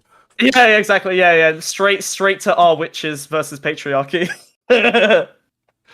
Okay. I know there's a bunch of people that want to pile in. Do you want to get some second opinions on this? Um, Or do you want to bail? no, I can, but They can pile in. You is can this? leave anytime you want. Well, no, I guess I was Uh, just gonna say, do you? Oh, you feel like we haven't Is this finished? yeah? I just want to make sure. Is this like the maximum, uh, I length of the think. argument for you? Well, yeah, I think what we're missing. I think we've hit bedrock on a couple of things that we just disagree on fundamentally, like identity being important. But I also think that you seem to want some empirical evidence in specific areas that I haven't gathered. So I would basically just go away and see if I can like build up some actual scientific bases for some of my assumptions about how men. I like a lot of this is unfortunately because it's such a specific issue and a very Yeah. new problem. I think that is something there. But I think that there probably are, given that you're, and one of the reasons I wanted to run you down this line is given that you are willing to go all the way up that chain, I only really need to find empirical evidence for things like deepfake porn or the character AI stuff, which isn't, probably aren't studies on it yet, but will be because there was a whole thing about like well, character AI has banned a bunch of the anime weeboos for like for fucking their chatbot, which is quite funny. He Or just means jerking with it to the AI social porn. media. Sorry, I was having your back against the chatter on that one because Oh, right. I do know what you mean. So here's the thing. I just want to be super Yeah. clear that I'm Sure. not asking for empirical data on any of these things to like prevent you from like running with things. It's because I actually No, don't I think agree you're with totally. those things. I totally. Yeah, no, I think we've reached an impasse where we both, because like I think And I we've think that reached the you point think where- that I have reasonable reasons to not believe that. Do you think that's fair? totally. Okay. I do. I think I think you're wrong, but I think that you're making different analyses of reality based on your evidence and experience, and I'm doing coming to a different conclusion. Like we've Sure. done the very rare thing in a debate where I think we've argued out all of the lines, and now we basically disagree on some bedrock. Like, oh, but I think reality's like this. Oh, well, I think reality's like this, and now we have to go away and figure out what reality is like and argue that component before we come to a conclusion. Because I think we agree on most stuff there.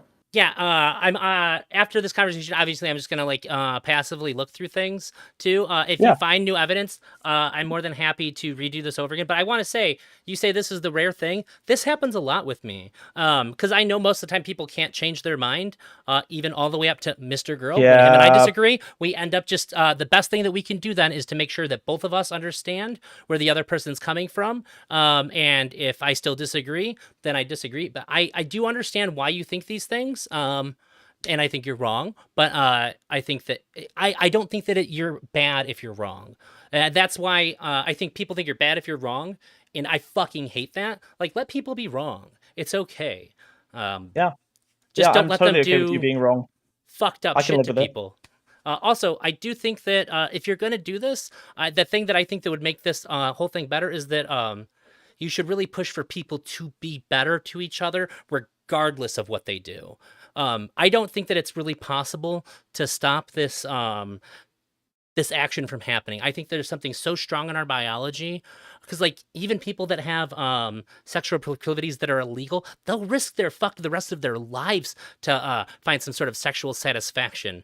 I don't Yeah, think that but we can we- get people to change these things that are so natural to us. So what we should do then to get the change that you want, I think that it's much, much better to push progressive ideology and treating women as equal people to men. And we should try to think about each other as human beings at all times. And that if we are going to do something private with ourselves, just remember that when you see that person in real life, if you do, that that was something that you did in your bedroom and now you're in the workplace, and we need to treat them like we should treat everybody else in the workplace. I think that can get steam. I think that can get a lot of support, and I think that has a really good chance of catching on enough to where it will shame people in the workplace if they don't behave like that. Where it's going to be really hard to shame people for jacking off when we can't even really tell them that we know that they're doing it like that because they're not going to talk about it, which is how they shouldn't. Yeah, I don't agree. But you know that. Like, I think my problem is that I think it's one of those situations where stopping that like root action will lead to the to much better outcomes. Whereas if you just tell broadly men to like treat women better in the workplace, I think that a lot of them will think, that oh shit, what happened there? Well, I think it happens Oh, by my pushing our ideologies. They can catch on enough. I no, sorry, like there we go, I'm back. okay, like Let me 10 years let me ago. finish. Okay. I just want to say, like, I think that I don't think that men have most men have the tools to actually identify when they are allowing their interactions to be colored by their sexualization and objectification of women. I think that there are some obvious instances, but I think it's such a subtle problem. I think it's better to prevent like the root that I believe is causing a large part of that problem, rather than try and get all. It would be like it's like when like okay, so like one of the reasons that what Lonerbox rated me. I'll use him as an example. I'll throw him under the bus. I think that Congratulations. Lonerbox, yeah, Lonerbox is smart enough to use the R slur when it's funny and appropriate, but he wouldn't do it on his stream because hundreds of people will then run around doing it incorrectly Are because you they're against idiots using the and R they. slur? I have been banned from using the R slur by my own community as much as I enjoy it, unfortunately. Oh, I'm So having no, a I think panel on it on Sunday, and I need some more people that are against it. yo. Ah, Cause fuck no, I'm for it, unfortunately. I've never been more ready for a fucking discourse in my entire life. Oh my Yeah, god. I wish I could do that. I wish I could. Life was Yeah. breathed into me. I was like, now is the time. I got to make my arguments good. I got to make them sound. Taking this motherfucker back. I've never let go of that Ah, word. Your I community have I sucks have for not such letting you say it. it does. I have such good arguments against it, against not using it as well, but tragically I've been Yes. bullied. Well, I at Yeah, least I hope know. that you can be there in chat to give some of your takes. Then I just really need Sure, people who yeah. hate it. If you know anybody who hates it, send them my way, please, Oh, because hey send me the Wiz, best. hey Wiz. Okay, so actually, oh fuck, but the problem is there's another panel on Saturday that's No, Sunday, pulling. Sunday, Sunday. Oh, Sunday. Yeah. Go reach out to Kid Notkin. He debated me in not using the R slur. I think he lost, but but you can try. He's smart. Wiz, if you wanna come jump on that panel as well. There you go. There's your opening, brother. Please, because Yeah. everybody Oh, God. understands how absolutely necessary it is to have this word shame-free. Yeah, it's so important. All right, cool. Well, What thanks, was what was Smug. my point? But yeah, so I don't think men are able to do that. I'm gonna drag people in. If you want to stick around, you can. You don't have to. We're just mad. I'm gonna dip because if it gets too nutty, That's like fine. you and I can have a reasonable conversation. When there gets to be too many people, if somebody says something R-worded and I can't respond because people are talking, I'll lose my fucking mind on this one. So that's why That's I right. wanted to They're have a all gonna yell at one-on-one. me anyway. They're all against me. I'm sure. My community has been raging against the machine. Well, then All I right. won't add my power level to it. Thank you very much. I appreciate it. For some reason, I thought we'd be louder, but that never happens. You're a good dude. I appreciate you. Have a good day. It's yeah. Have a good one, buddy. Appreciate it. Bye bye. Thanks. Bye. Um. So, correct me if I'm wrong, but I won. uh, I genuinely, my goal was to grant him everything I possibly could. Um. I tried to give him heaps and mounds of the things that I didn't agree with, to show that even granted all these things that didn't really matter that he was trying to take, that it still wouldn't matter. But the one thing that I couldn't let him have because it's crazy to me is that there's a correlation between how you act out your anger and how you act out your sexual desires. Yeah, I know. And I tried to get out some things too, and he wanted to move on from them. But I think part of the strength in my argument for all of this was the fact that I let him have all of that, and there still really wasn't any way to combat the arguments that I was making. I only asked for empirical evidence. Uh, Next time we have to go further and ask and help him adopt your position. Uh, well, it's like you said, fucking vegans. That's just not something that happens. Uh, we're unreasonable. Uh, I think that um,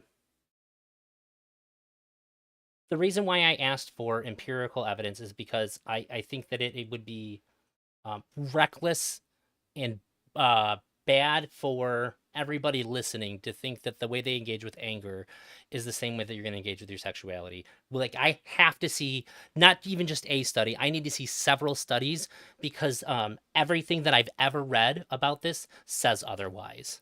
It's just not a fucking reasonable thing to engage with in that way. So, uh, yeah, I there's definitely some things that I could have hammered on more, but I really wanted him to have control of the conversation, which is why I let him express everything up front.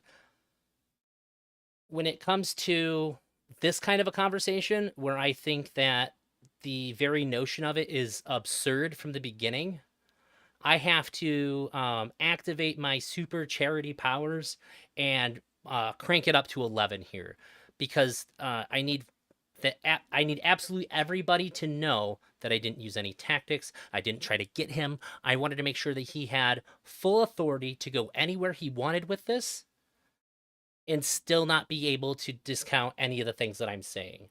And that I can have uh, heavy counterpoints to everything that he brings up when he's in full control.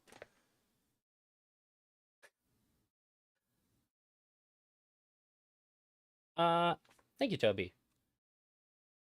If he was hoping that I'd be inconsistent, he's a madman. He doesn't know anything about me.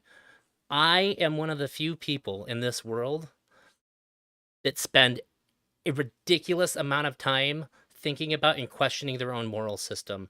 When it comes to my moral system, you can think of me as a religious zealot. Uh, I am fully faithful to my religion, but I wrote the Bible. And when I find out that there's something wrong with my religious text, I change it and I still obey it as it is now written. I am constantly working to make sure that I am living as freely as possible by figuring out how I feel and what I think is right and wrong before I run into the situation and act that way instead of being a slave to my emotions or my biological imperatives. I get to choose what I'm going to do because I think about it ahead of time. I make the rules ahead of time. So um, that's the key to having consistency too. It's just a lot of fucking boring ass work, and if you want to talk about it with people, they tell you to shut the fuck up because they're not interested in it. Um, I'm gonna.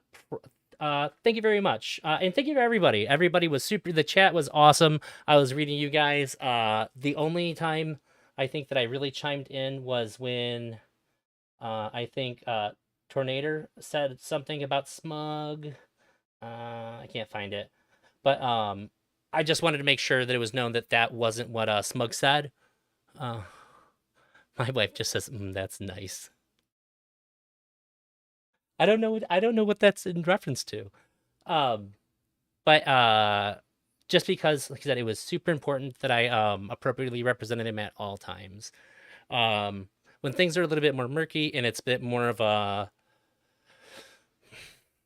like a debate where I think like there are some arguments to be had. I may not be so charitable, like that to that degree charitable, but in this one I had to be the best charitable version of myself because if you're not, that's when people can say, yeah, but he didn't even, or they didn't let me, they didn't even agree to this thing that's obvious. I had to give everything.